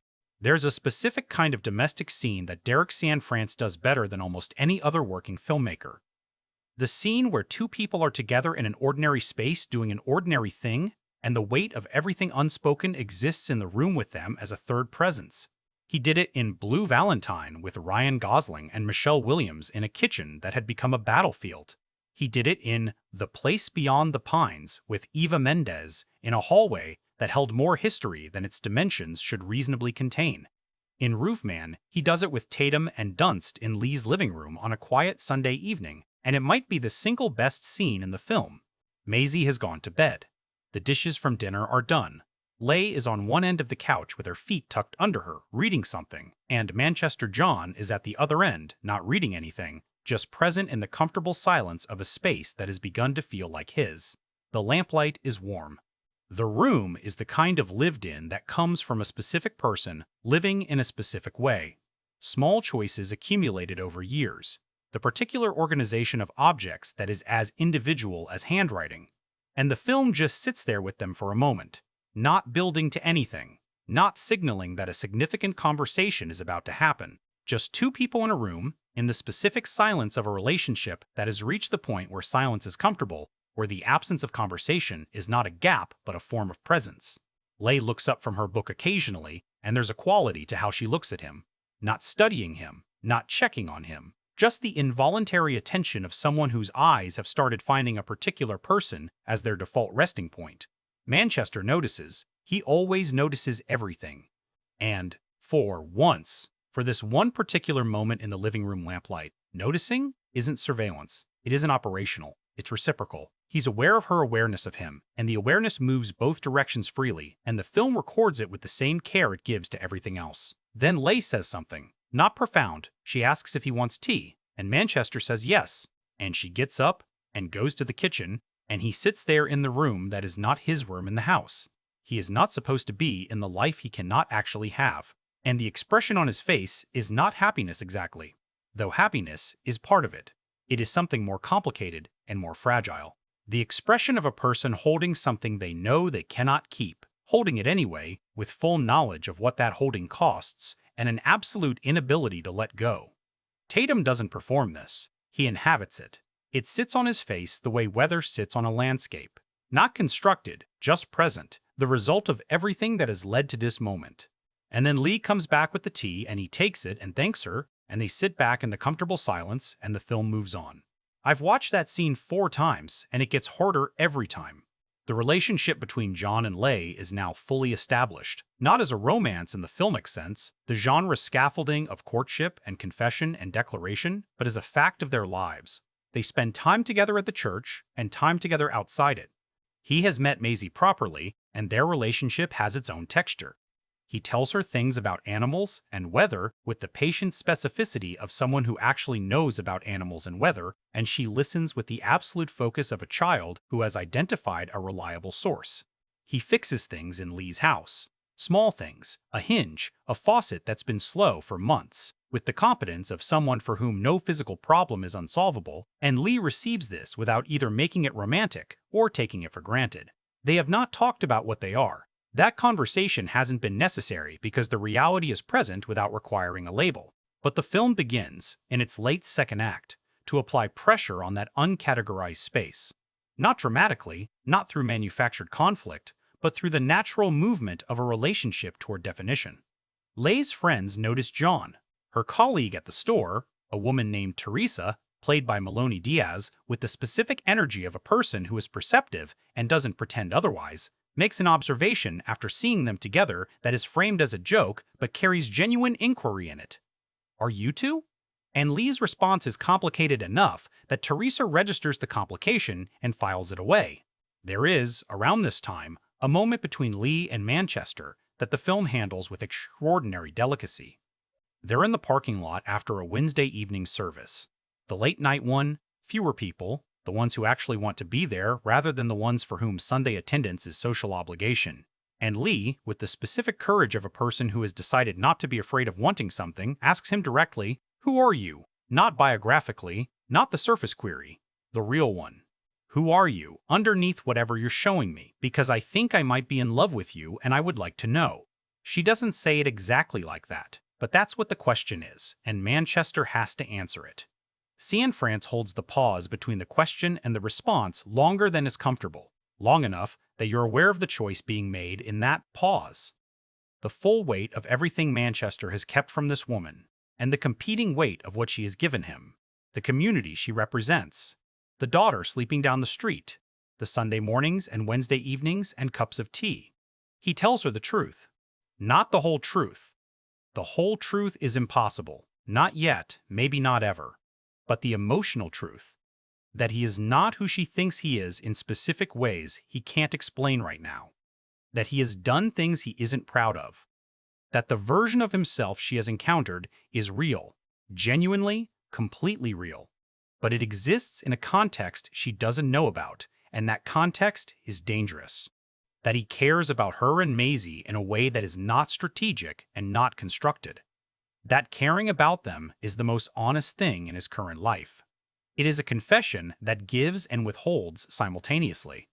It is the most honest Manchester has been with anyone since before the first robbery.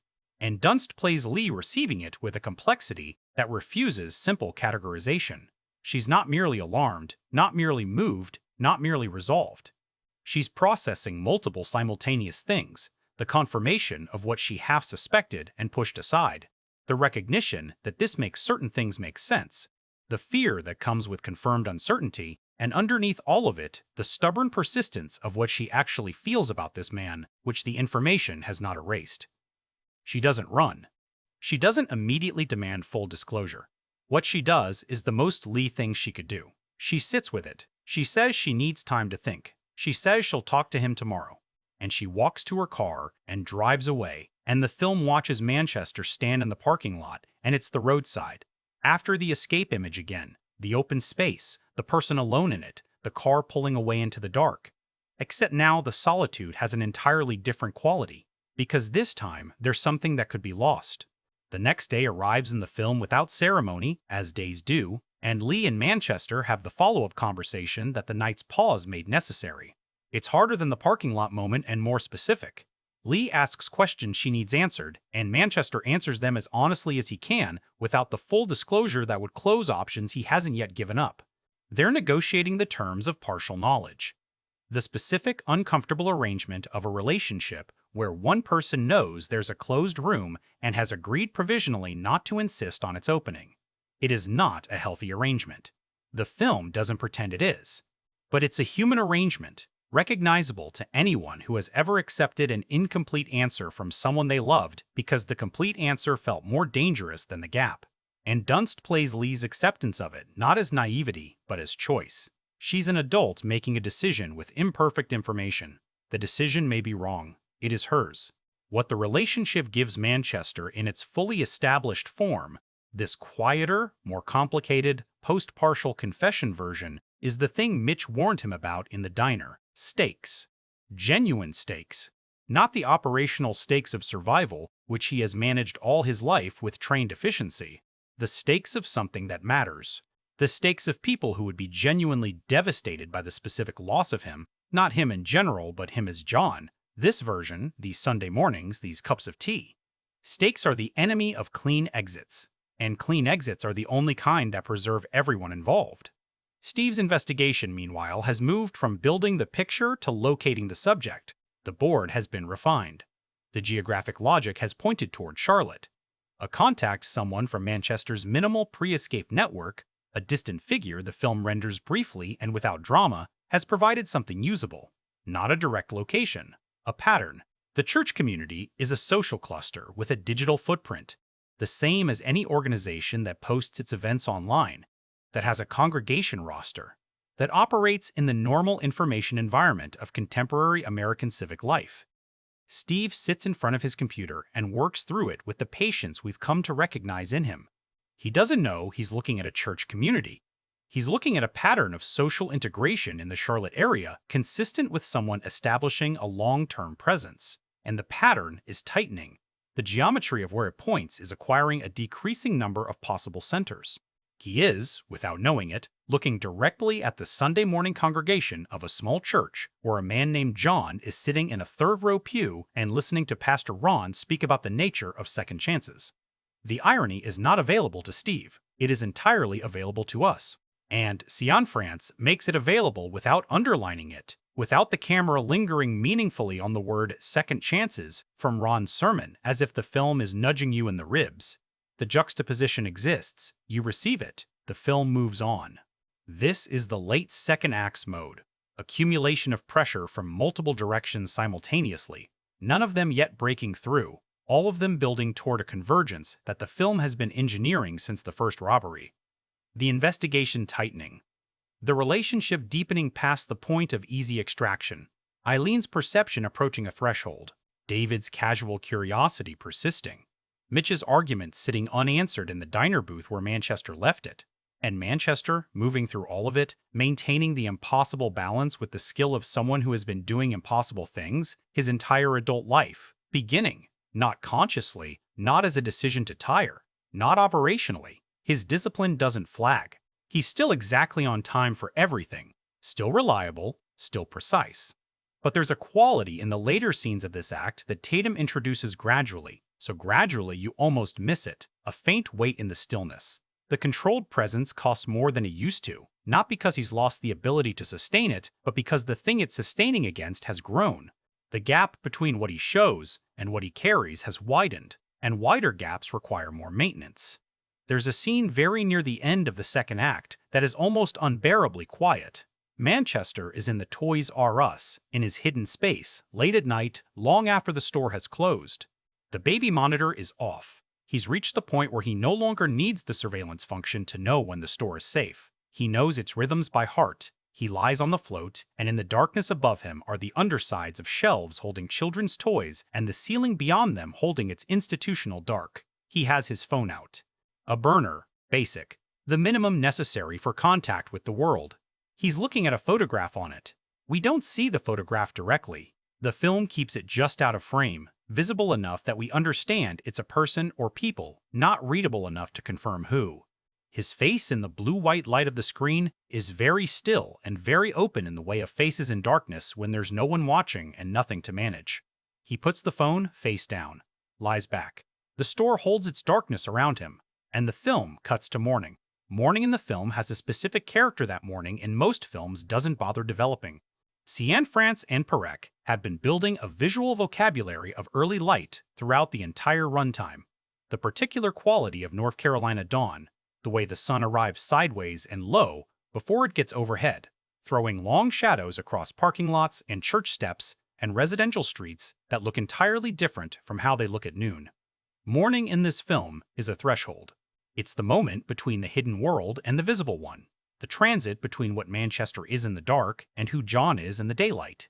And in the film's third act, that threshold becomes the place where everything converges. The third act opens on a birthday. Maisie's birthday, specifically. She's turning 8, and Leigh has been planning a party at the community center adjacent to the church for weeks.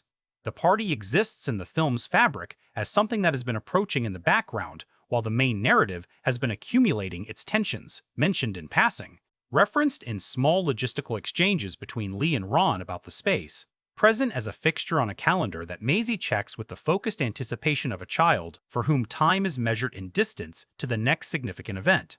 Manchester has been invited, not by Leigh alone, by Maisie herself, directly, in the specific serious register of a child extending an invitation that matters. The delivery of this invitation. Maisie stopping him after service with the gravity of official business and telling him he has to come, not asking, telling, is one of the film's small perfect moments, because Manchester's response to it tells you more about where he is than any of the second act's more obviously weighted scenes. He doesn't calculate, he doesn't assess, he just says yes. Immediately, without the half-second of evaluation that precedes most of his responses to anything that has a social or tactical dimension. Yes, of course. The yes and the of course. Unrehearsed. Unrehearsed. Gone before he can take them back? The morning of the party, the film runs two parallel threads with a precision of editing that Ron Patane, whose editorial work is one of the film's most quietly crucial contributions and will examine it in detail in the craft section, executes with immaculate control. Thread 1. Leigh and Maisie preparing for the party. The domestic morning of it. Lay up early, making things, the specific organized busyness of a parent executing a plan they've been building for weeks. Maisie in her party dress at 7 a.m. because she refused to wait, orbiting the preparations with barely contained energy, asking questions. Leigh answers patiently, occasionally inserting herself helpfully in ways that are more generous in intention than execution. It's warm. It's funny. It's the domestic texture of this relationship at its most alive. The film giving you Leigh and Maisie in full before what's coming. Thread 2. Steve's team, moving into position. The investigation reached its conclusion in the days preceding this scene. The geometry of the pattern finally resolved to a specific community, a specific congregation, a specific name that the church's publicly accessible event schedule was happy to provide. Roofman. John. The birthday party is on the church's community board online. The address is there. The time is there. And Steve, with the careful, unrushed competence that Stanfield has been building in him since Act 1, has put his pieces where they need to be. The film handles the revelation that Steve has found Manchester with a restraint that is almost perverse in how completely it refuses the thriller genre's conventions. There's no dramatic moment of Steve staring at a screen saying, "Got him." There's no triumphant music cue. There's a brief scene. Steve on the phone, listening, nodding, the expression on his face neither triumph nor particular satisfaction, and then the planning, shown in fragments, the operational machinery of law enforcement assembling around the particular coordinates of an 8-year-old's birthday party. The juxtaposition is brutal. Cianfrance knows it's brutal. He doesn't soften it. Manchester arrives at the community center mid-morning. He's carrying a wrapped gift for Maisie, something he would have had to acquire with care, the gesture of someone who thought about it rather than grabbing the nearest thing. He's wearing clothes that are entirely John's, unremarkable, clean, the civilian presentation he's perfected. He walks up to the door of the community center with the quality of presence we've come to know as his baseline. Fully there, fully present, the operational awareness running underneath the social surface as it always does. The operational awareness, for once, is not sufficient. What follows is the most carefully staged sequence in a film full of carefully staged sequences. The arrest doesn't happen at the door. It doesn't happen with tactical team members appearing from behind vehicles in the parking lot. Cianfrance made a specific choice, one that is both more realistic and more emotionally devastating than the thriller version, to let Manchester enter, to let him get inside, to let him see Leigh setting up the last decorations and Maisie running across the room at the sight of him. Maisie reaches him first. She grabs his hand and pulls him toward the table where her cake is and starts explaining something about the decorations with the urgent specificity of a child for whom the details of celebration are the whole point. And Manchester holds her hand and listens to her, and his face, in this moment, is the most open. It has been in the entire film. All management suspended, all operational distance collapsed. Just a man holding a child's hand and listening to her talk about her birthday cake with his full and undivided attention. Leigh looks up from across the room and sees him and smiles, and Manchester sees the smile. And for a fraction of a second, less than a second, barely a breath, he is just there. Just present in the warmth of it. Not John, not Jeffrey, not the roofman, not the fugitive. A person in a room with people who are glad he's in the room. Then his operational awareness. The thing that has kept him alive and hidden for months registers something wrong. A man near the back exit, whose body language is subtly different from a party guest. A woman by the door whose attention isn't moving the way social attention moves in a room full of children. The stillness of two people who are performing casual while actually being precisely positioned. His eyes go to Leigh. She doesn't know. He can see that immediately with certainty. She is entirely, genuinely happy in this moment. She has no idea. He looks at Steve, who has stepped through the front door, and Steve looks at him, and the two men hold each other's gaze for a moment that the film extends to maximum effect. Not because it's a stare-down, not because it's confrontational, because it is, in its strange way, a recognition. Steve sees the man he has been building toward for months, and sees, simultaneously, the room he's in, the child whose hand he's holding, the woman smiling across the space. The context. Steve's expression in this moment is Stanfield's finest work in the film. It contains the professional satisfaction of a completed objective, the human weight of what completing that objective means in this specific context, and the irresolvable discomfort of a situation where doing the right thing and doing the painful thing are exactly the same action. Manchester releases Maisie's hand gently. He says something to her. The film keeps this quiet enough that we don't hear it clearly, just the cadence of a calm sentence directed at a child, and he moves toward Steve, and the agents near the exits shift into position, and there is no struggle, no flight, no final attempt at the roof.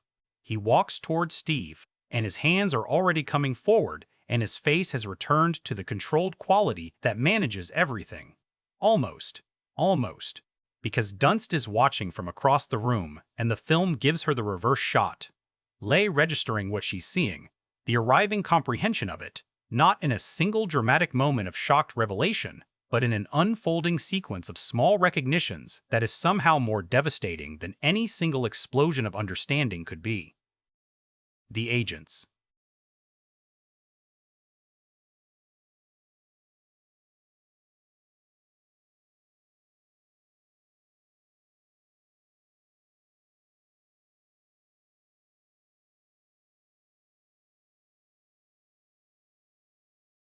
John walking toward them without resistance.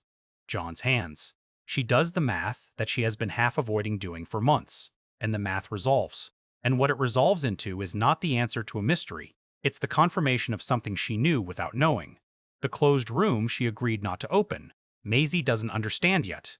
The film doesn't make her understand in this scene. She's 8, and events that move faster than her comprehension have their own merciful lag. She watches the adults do things she can't interpret, and her face moves through confusion without landing on a specific feeling because the specific feeling hasn't been delivered to her yet. That delivery will come later, outside this room, from her mother. And the film doesn't show it. Correctly. Some things are too private for a camera. Manchester is walked out of the community center through the front door, past the birthday decorations, past the cake Maisie explained to him with such care. The agents move him with professional efficiency. There is no drama here in the film's sense of drama. No score swelling, no slow motion, no heightening. Just the functional mechanics of an arrest in a community center conference room decorated with streamers and balloons. The last shot of Manchester before the exterior cuts to the parking lot is from Leigh's perspective across the room. He's moving toward the door. And in the last fraction of a second before the door closes between them, he turns. Not to look at the agents, not at the community center, not at the general space, at her, directly. A look that is not performance, not apology, not explanation. Simply her. He looks at her with everything that he is and everything that it cost, and the door closes. The exterior parking lot sequence is short. 3 agents. A vehicle. Manchester in cuffs, the physical fact of it. Steve standing nearby, not performing triumph, just completing the task. There's a brief exchange between them, sparse dialogue, almost administrative, that the film gives us without musical accompaniment. And then, the vehicle leaves, and the parking lot is an ordinary parking lot on a quiet Charlotte morning, and the balloons and decorations are still visible through the community center windows. The aftermath is rendered in the film's most compressed register. Legal proceedings reduced to a few brief images, a courtroom, a judge, numbers that mean years. The community congregation processing it in their own ways. Ron in his office, sitting with it, the specific grief of a pastor who extended trust and found the extension honored in some ways and not in others. Eileen, who doesn't appear surprised, whose response is something more complicated than betrayal. The expression of a person who recognized something she couldn't name and is now receiving its name, and finding that the name makes the thing neither more nor less true than she already knew it was. Leigh doesn't appear in the legal proceedings. The film is right to keep her out of them. What she's going through belongs to her and Maisie, and the specific private geography of recalibrating your reality, and a courtroom is not the place for that. There is one final scene between Manchester and Leigh, a visitation, which is its own formal echo of the prison visit with his daughter in Act 1. The plexiglass again. The ventilation ambiance. The institutional fluorescence. Leigh on one side and Manchester on the other, and between them, the glass that is both barrier and frame, both what separates them and what makes this particular looking possible. What they say to each other in this scene is the film's most guarded narrative. Secret reviews have been careful about it, and I'll be careful here too. What I'll say is this. The conversation is not the one you expect from the genre conventions of this situation. It is not a confrontation. It is not a declaration. It is not closure in the therapeutic sense of the word, the neat resolution of complicated feelings into a final emotional statement. It is something messier and more honest than any of those things. It is two people acknowledging a reality that is genuinely terrible and genuinely real simultaneously, both the deception and the truth inside it, both the harm and the warmth that existed alongside it. Dunst and Tatum play this scene with an economy that leaves everything unsaid and everything felt. The performances are about what the faces do in the spaces between words, the almost touch of a hand against plexiglass that the film holds on for a long and quiet moment. The specific quality of looking at someone when looking is the only thing left available. The film closes not with Manchester in the facility, or with Leigh in her house, or with Steve at his desk completing the file. It closes on a morning exterior. A street in Charlotte, ordinary, residential, the kind of street this film knows intimately by now. The light is the early sideways light of first thing, throwing long shadows across a pavement where no one is walking yet. Nothing is happening. The world is just being itself, ordinary and continuing, moving forward into another day with the indifferent grace of a world that has no particular concern for the weight of what happened in it yesterday. It's a quiet ending. It doesn't tell you what to feel. It doesn't summarize. It just opens the door and lets you walk out into the morning carrying whatever you're carrying, which is exactly right. Let's talk about how this film actually looks. Because Roofman's visual strategy is not incidental to its emotional impact, it is the emotional impact, delivered through a set of decisions so consistent and so precise that you feel their logic even when you can't articulate it. Andrzej Perek has been one of the most interesting directors of photography working in American independent film for nearly 2 decades. His resume spans tonal registers that would seem incompatible with each other if the work itself didn't demonstrate how a truly skilled cinematographer carries their sensibility across entirely different material.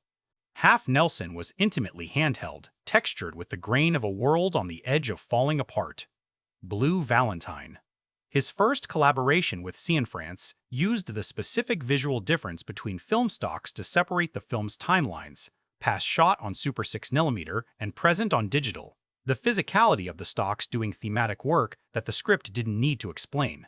And Succession, across its 4 seasons, demonstrated a mastery of the aesthetics of power, the way light and space and camera distance can render a boardroom as gladiatorial arena without a single explicit visual metaphor. For Roofman, the brief Perek and Cianfrance developed together was, as Perek described in a post-TIFF interview organized around a single central question: what does it look like to see without being seen? Not surveillance aesthetics, not the clinical remove of security cameras and wide-angle documentation, something more human than that. The visual experience of someone who has trained themselves to observe without being registered, who can be in a space and remain, perceptually, absent from it. The answer they arrived at manifests in the film's camera behavior as a kind of deliberate withholding.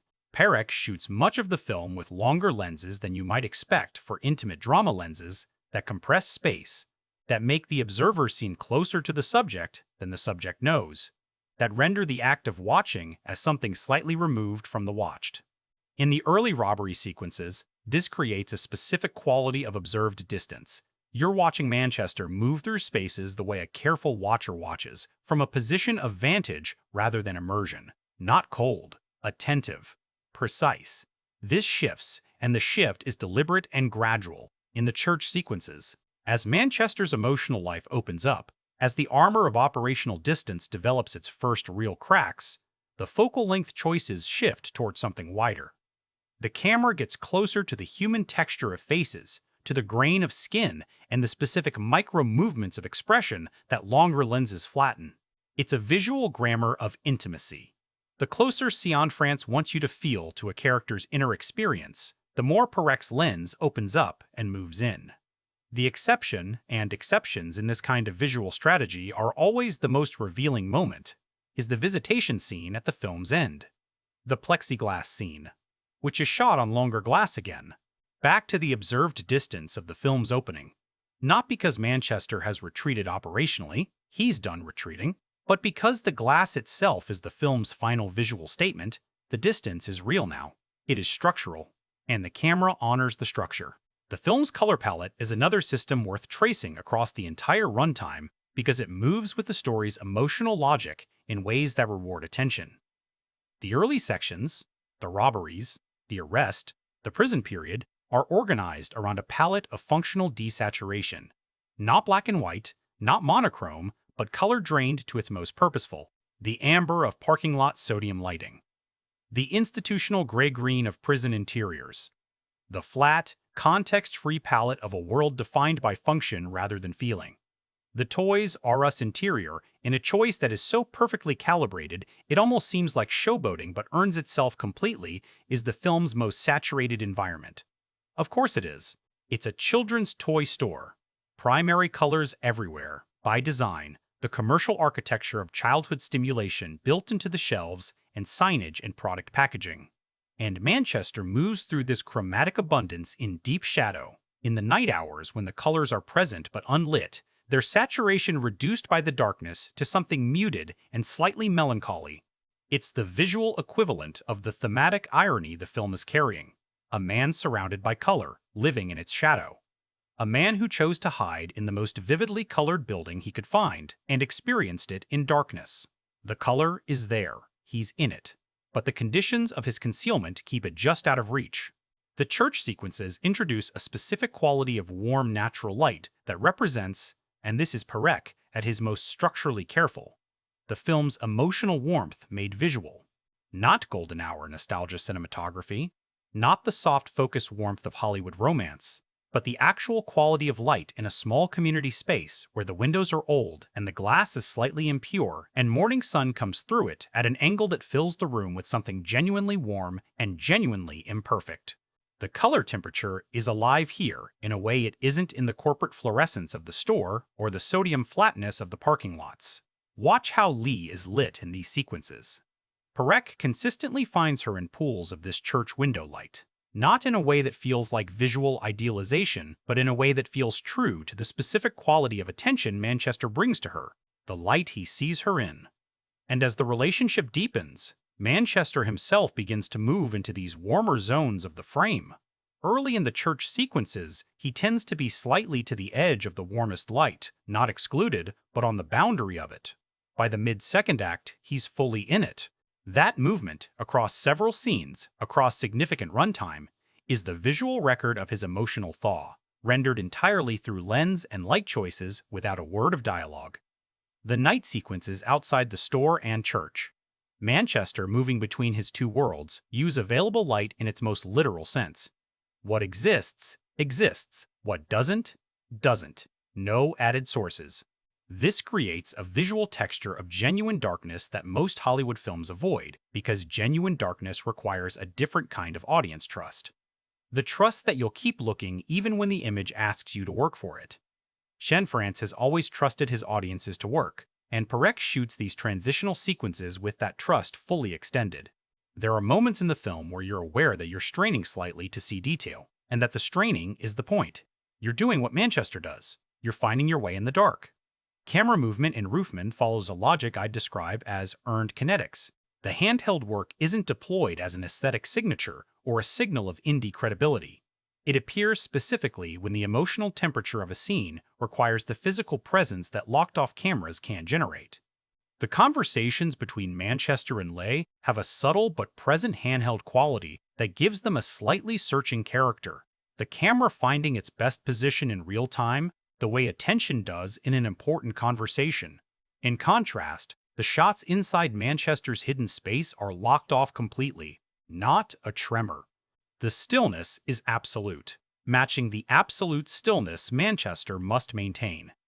The editing, Ron Patane, working from Cianfrance's material, is the invisible architecture that holds all of this together.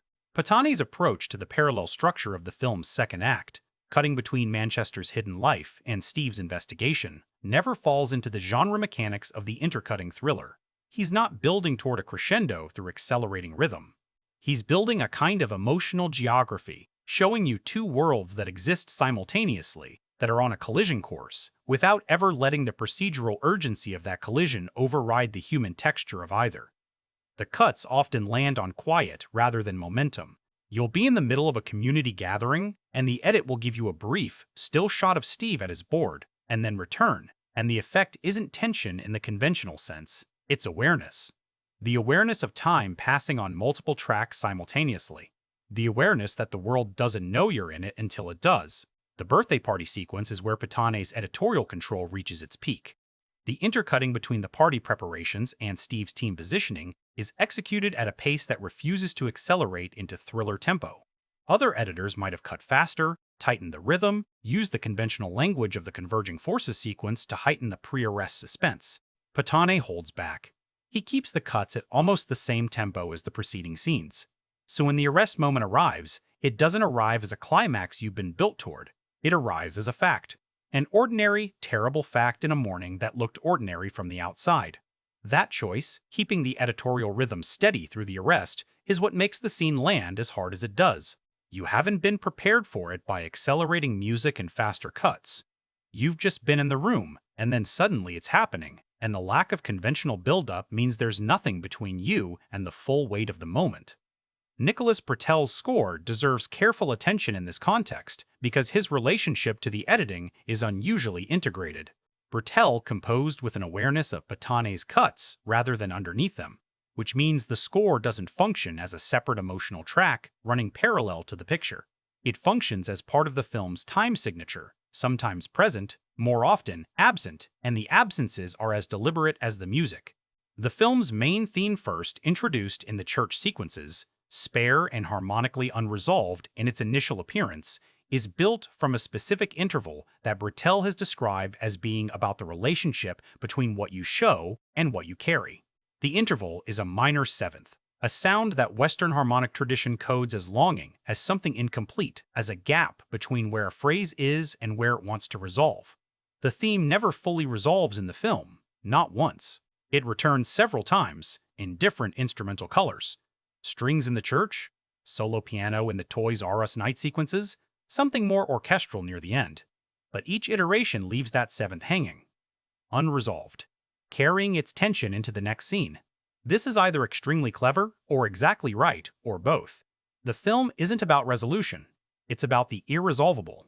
And Britell's score communicates that formally in the structure of its harmonic logic, not just its emotional register. The sound design, separate from but deeply connected to the score, is one of the most rigorously developed sonic environments I've encountered in a recent drama. The film works on a principle of earned silence. Sound is not the default state, presence is. The world makes sound when there's a reason for it. The rest is quiet. And by building this discipline from the opening frames, training the audience to exist in the film's sonic world, every sound event carries proportionally more weight than it would in a film with a conventional sound bed. The baby monitor, as an audio object, is used with almost musical discipline, its static presence. The ambient hiss of a live transmission, the background noise of a space transmitted through its tiny microphone, becomes a sonic signature of Manchester's hidden life. The specific sound of the store transmitted through that monitor, slightly distant, slightly distorted, the edges of human voices smoothed by the transmission technology. When you hear that sound in the film, you're in Manchester's world, his darkness, his concealment. It's a sonic address that functions like a leitmotif. And there's one moment, late in the second act, the scene in Leigh's living room with the lamp and the tea where the monitor is off. Manchester is in the warm domestic space, and the film is in its fullest warmth of sound as well as image. Human voices at natural range. No transmission distortion. No ambient hiss. The world undistorted, unmonitored, just present. It's the quietest the film gets and also the most acoustically full, and the difference is not incidental. It is the sound of two lives, one hidden, one revealed, rendered in their respective sonic textures. Clean and warm versus transmitted and distorted. The living room versus the hidden space. John versus Jeffrey. And the film in that lamplit scene, with its clean, warm acoustic, and Dunst asking if he wants tea, and Tatum saying yes without calculation, is briefly, entirely, in the clean space. Chills. I know I keep saying that, but genuinely, there's a thing that happens with Channing Tatum in this film that I want to try to describe precisely, because it's easy to say he's great in it, and significantly harder to explain what greatness looks like when applied to a role this internally complex. The challenge of playing Jeffrey Manchester, or rather, playing John, who is Jeffrey, who is also both, is that the performance requires two complete human beings to exist simultaneously without either one canceling the other out. Most dual identity performances resolve this through switching, here's the real person, here's the mask, watch the transitions between them. Tatum doesn't do that. There is no switching. There is no mask coming off. There is a person who is genuinely multiple things at once. Trained soldier, dedicated father, methodical criminal, warm community member, fugitive, someone capable of love, and the performance holds all of those categories in solution without letting any of them precipitate out into the dominant reading. This is technically extraordinarily difficult. The temptation with a character who has committed serious crimes and then built a genuine relationship is to play the warmth as cover, to let the audience feel the calculation underneath the charm, so that the deception reads as intentional and the warm character as constructed. Tatum resists this completely. The warmth is not a layer over something harder. It is equally structural to the man as the discipline and the operational capability.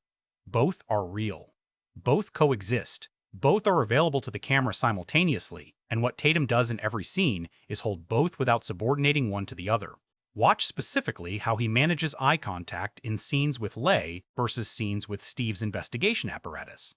With Leigh and with Maisie, with Ron, with Eileen, his eye contact is direct, held, present in the specific way of someone who has been trained to give full attention and has, in this community, found a context where that training serves genuine warmth rather than operational awareness. The eye contact is real. When he looks at Dunst, he's actually looking at her, and what you see in the eye contact is not performance, but attention. The attention of someone who is genuinely interested in another person and not calculating the angle of that interest.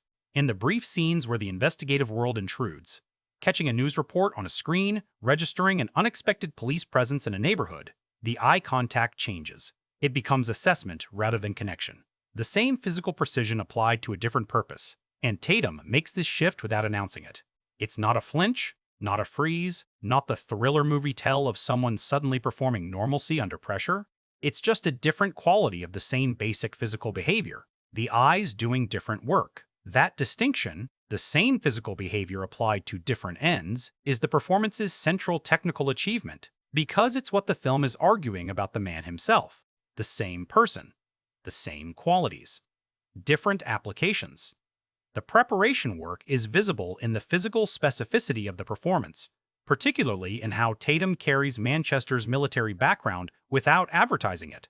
The posture isn't rigid. Rangers aren't rigid, they're controlled, which is a different quality. There's a specific relationship between Tatum's feet and the floor in almost every scene, a quality of groundedness, of a person whose relationship to the surface they're standing on is always precise and always considered. You can move from standing to action without telegraphing it. You're ready without being tense. It's a physical vocabulary that took significant work to internalize and that reads, crucially, as natural rather than performed. The emotional register of the performance peaks, for my money, Not in the dramatic scenes, but in the transitional ones. The moments between things. Walking from the church to his car. Sitting in the store parking lot the morning after a job. Standing in Leigh's kitchen waiting for something to heat up, alone, with 30 seconds of unoccupied time. What Tatum does in these transitional moments, how Manchester exists when nothing is required of him, is where the interior life of the performance is most visible. And what's visible is not a character resting, but a character continuing. The calculation doesn't stop. The weight doesn't lift. He's never fully off. And yet the weight is carried with such practiced efficiency that it doesn't look like burden. It looks like the baseline state of a person who has learned to incorporate their history rather than escape it. Kirsten Dunst's work in Roofman is different in its technical demands and equal in its execution. Where Tatum's challenge is holding complexity under control, Dunst's challenge is revealing vulnerability under intelligence, playing a woman who is smart, perceptive, and guarded, and showing the specific process by which she chooses, consciously, to lower the guard for someone she shouldn't fully trust. Leigh is not a victim of her naivety. She is a subject of her intelligence. And Dunst makes this distinction absolutely clear in every scene of the developing relationship. The quality of Leigh's attention to John is the attention of someone who is deciding to pay attention, who is actively choosing to engage with this person, with full awareness that engagement has risks and that she is taking them. There's a scene early in the relationship where Leigh and her colleague Teresa are talking about John in the break room, and Teresa asks something pointed, and Leigh's response. The specific combination of defensiveness and honesty in it tells you that Leigh has already registered the things about John that don't quite add up.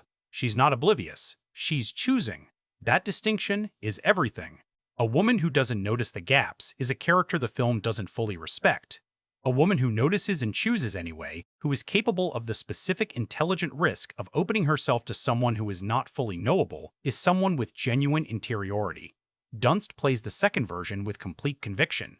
Her chemistry with Tatum is the film's most important technical element, and it's not something you can engineer through rehearsal alone. It either exists between two people in front of a camera, or it doesn't, and here it does, deeply and convincingly. What makes it work isn't heat, though the film isn't asexual about the relationship, it's recognition. The specific experience of two people encountering someone who makes sense to them in ways they weren't expecting.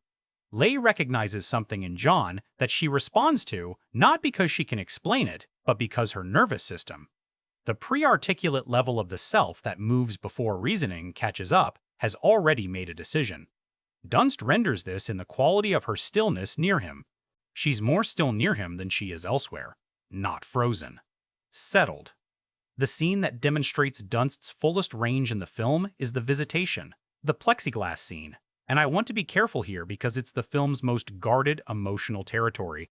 What I can say is that Dunst does something in this scene that requires the most precise control of emotional temperature.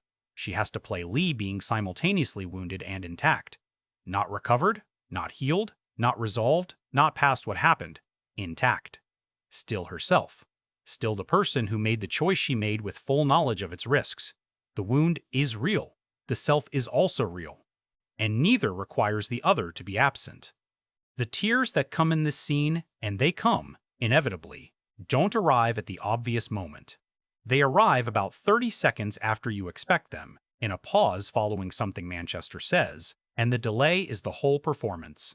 Leigh is holding herself together through the most difficult moment, and the hold doesn't fail dramatically at the peak of difficulty. It fails in the pause afterward. When the immediate demands of the moment have passed and there's a second of nothing required and the emotion finds the gap, that's not a scripted choice.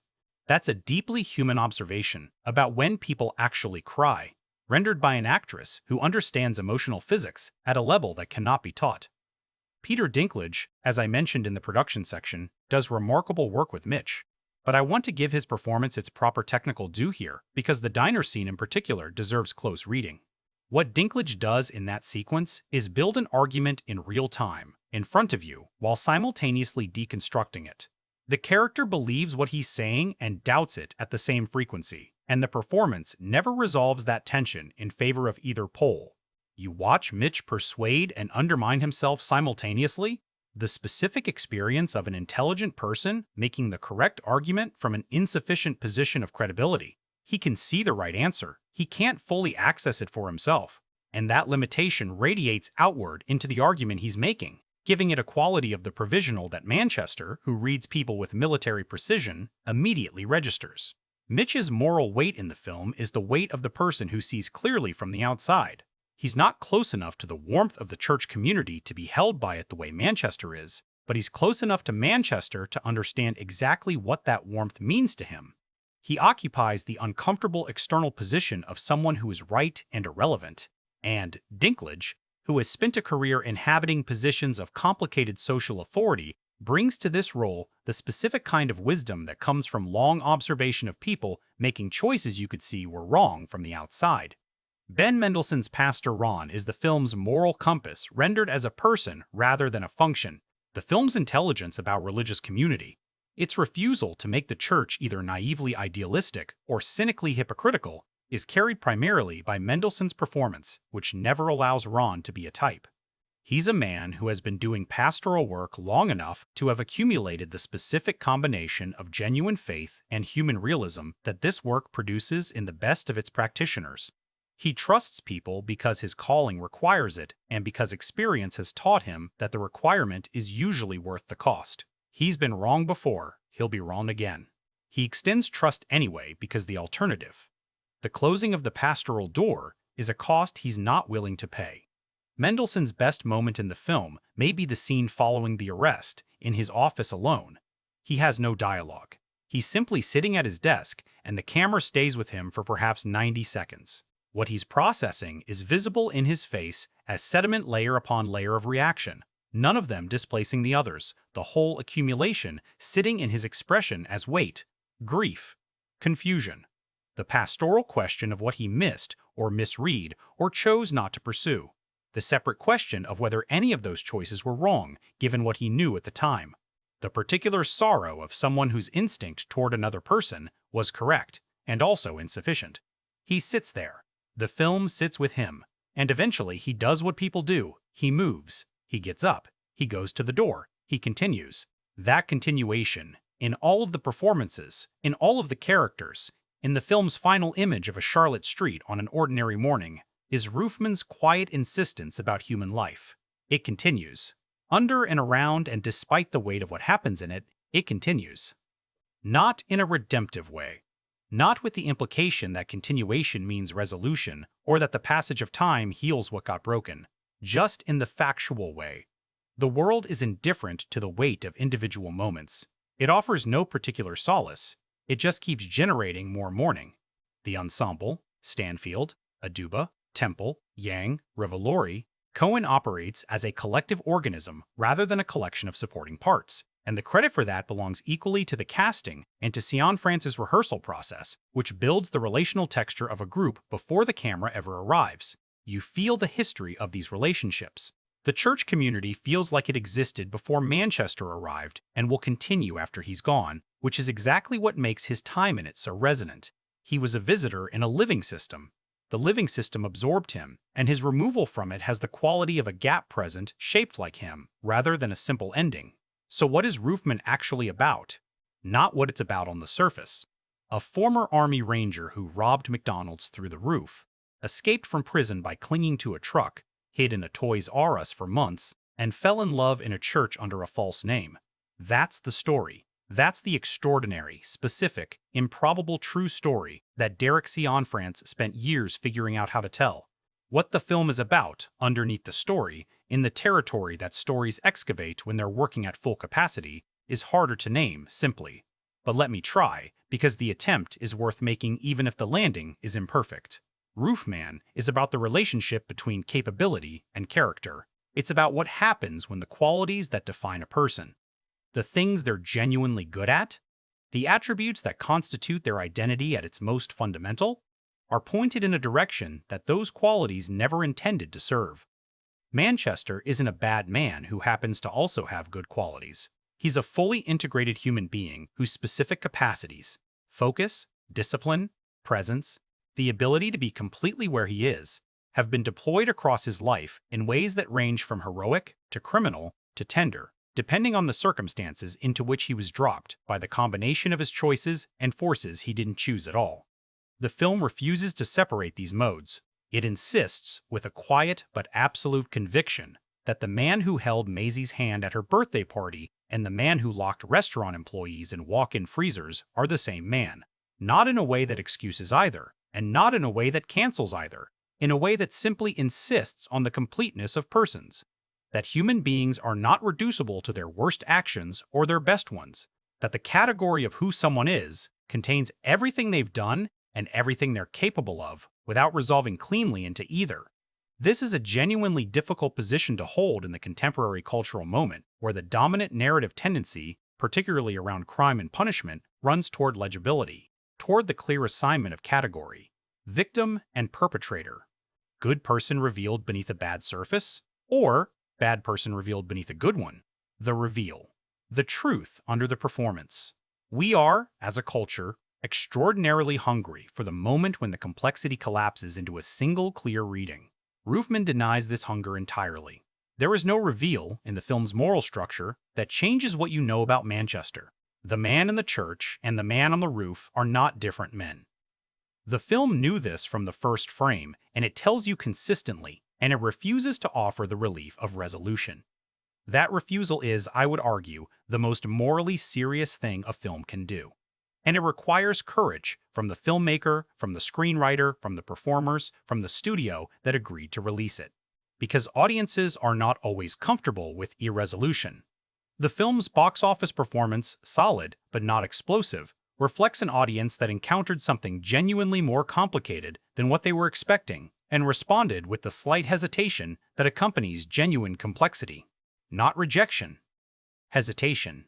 The specific pause of a person working harder than they expected to. The film's second major thematic territory is the question of second chances, what they cost, what they require, and whether they can ever be fully clean. Cianfrance has spoken about this in relation to his own Catholic background. The theological concept of grace as something unearned and unconditional, extended without regard to whether the recipient has done the necessary preparatory work to deserve it. Pastor Ron's congregation is a community organized around exactly this concept. The door is open. You are welcome. You are welcome. The conditions of your welcome are not contingent on what you bring with you. Manchester receives this grace in full. The community extends it completely, without knowing the full cost of the extension. And the film asks a question. It never answers directly. Does the grace matter if it was offered to a false name? Does the warmth between these people and John have value if John is Jeffrey? The answer the film seems to be building toward, again, never stated, never made explicit, is yes. The grace was real.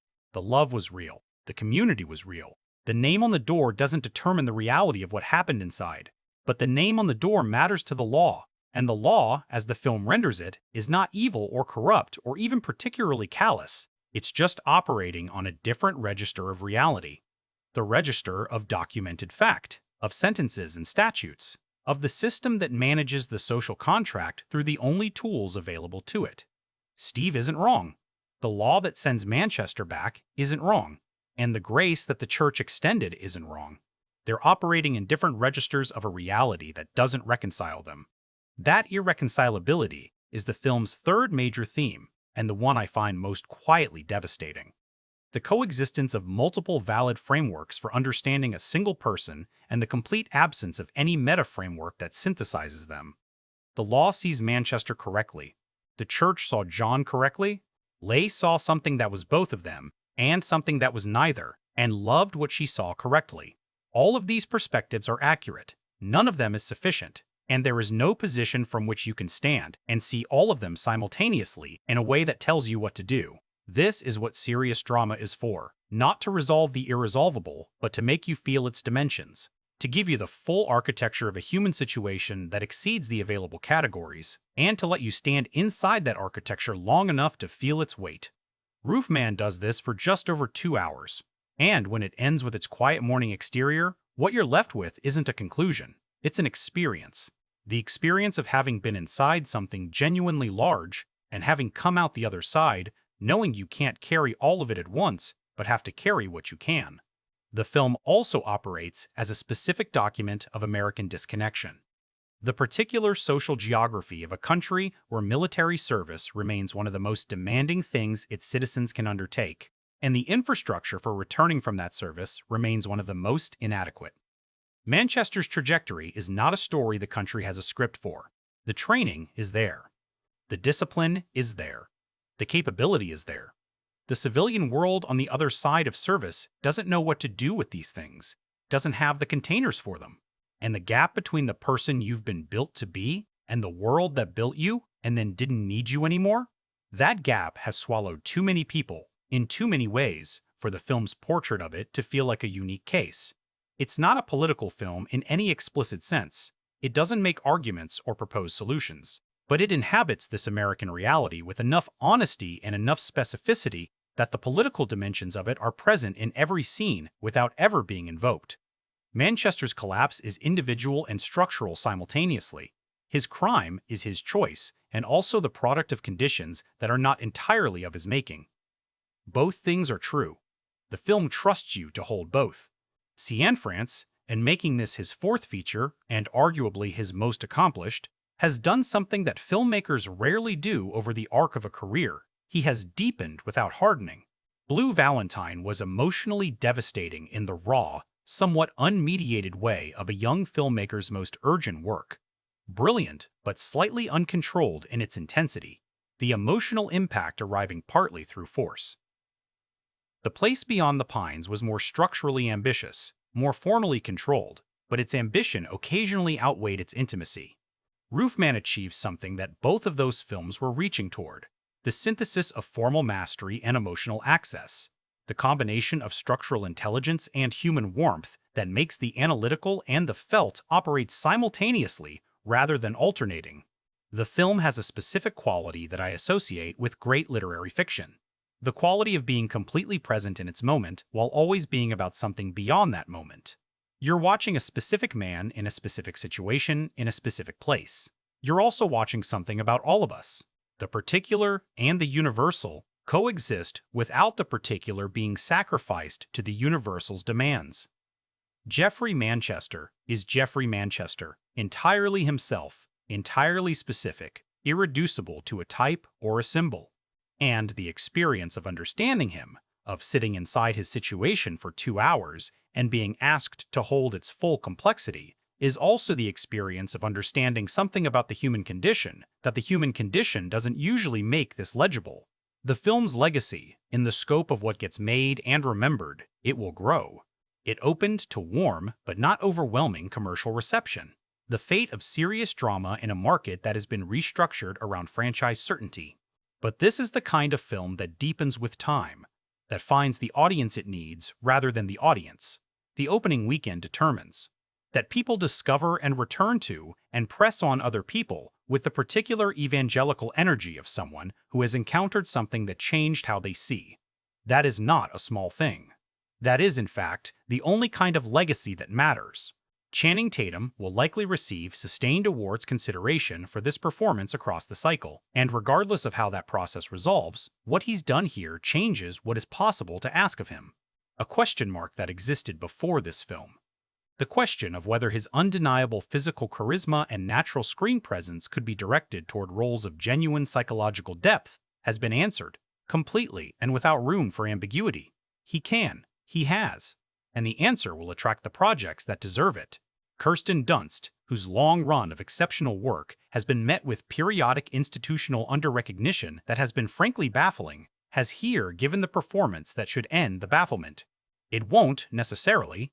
Industry recognition runs on its own logic, but the performance is there, documented, as complete and as fine as anything she's ever done, available to everyone who wants to see what the best version of this kind of work looks like. And Derek Cianfrance, who has made a career out of refusing the easy version of every story, out of sitting in the uncomfortable middle of human experience without blinking or looking away, has made the film that synthesizes what he has been building toward. It is the work of a filmmaker who has been developing the vocabulary for this exact story across everything that came before it, and who finally had, in Roofman, the material that required every word of that vocabulary at once. If there's a final thought to leave you with, and I want it to be a thought rather than a summary, because this film absolutely refuses summary. It's this: the most radical thing Roofman does is hold Jeffrey Manchester in full humanity across its entire runtime. It doesn't redeem him. It doesn't condemn him.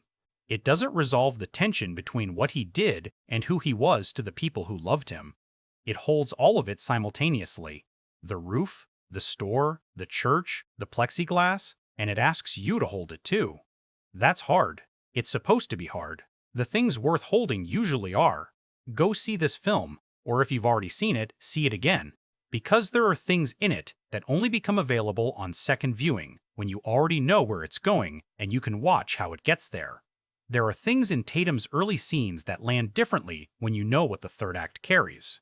There are things in Dunst's careful hopefulness that become heartbreaking in retrospect. There are things in the baby monitor's static and the church's morning light and the plexiglass at the end that are doing work you can't fully receive until you've had the full experience once.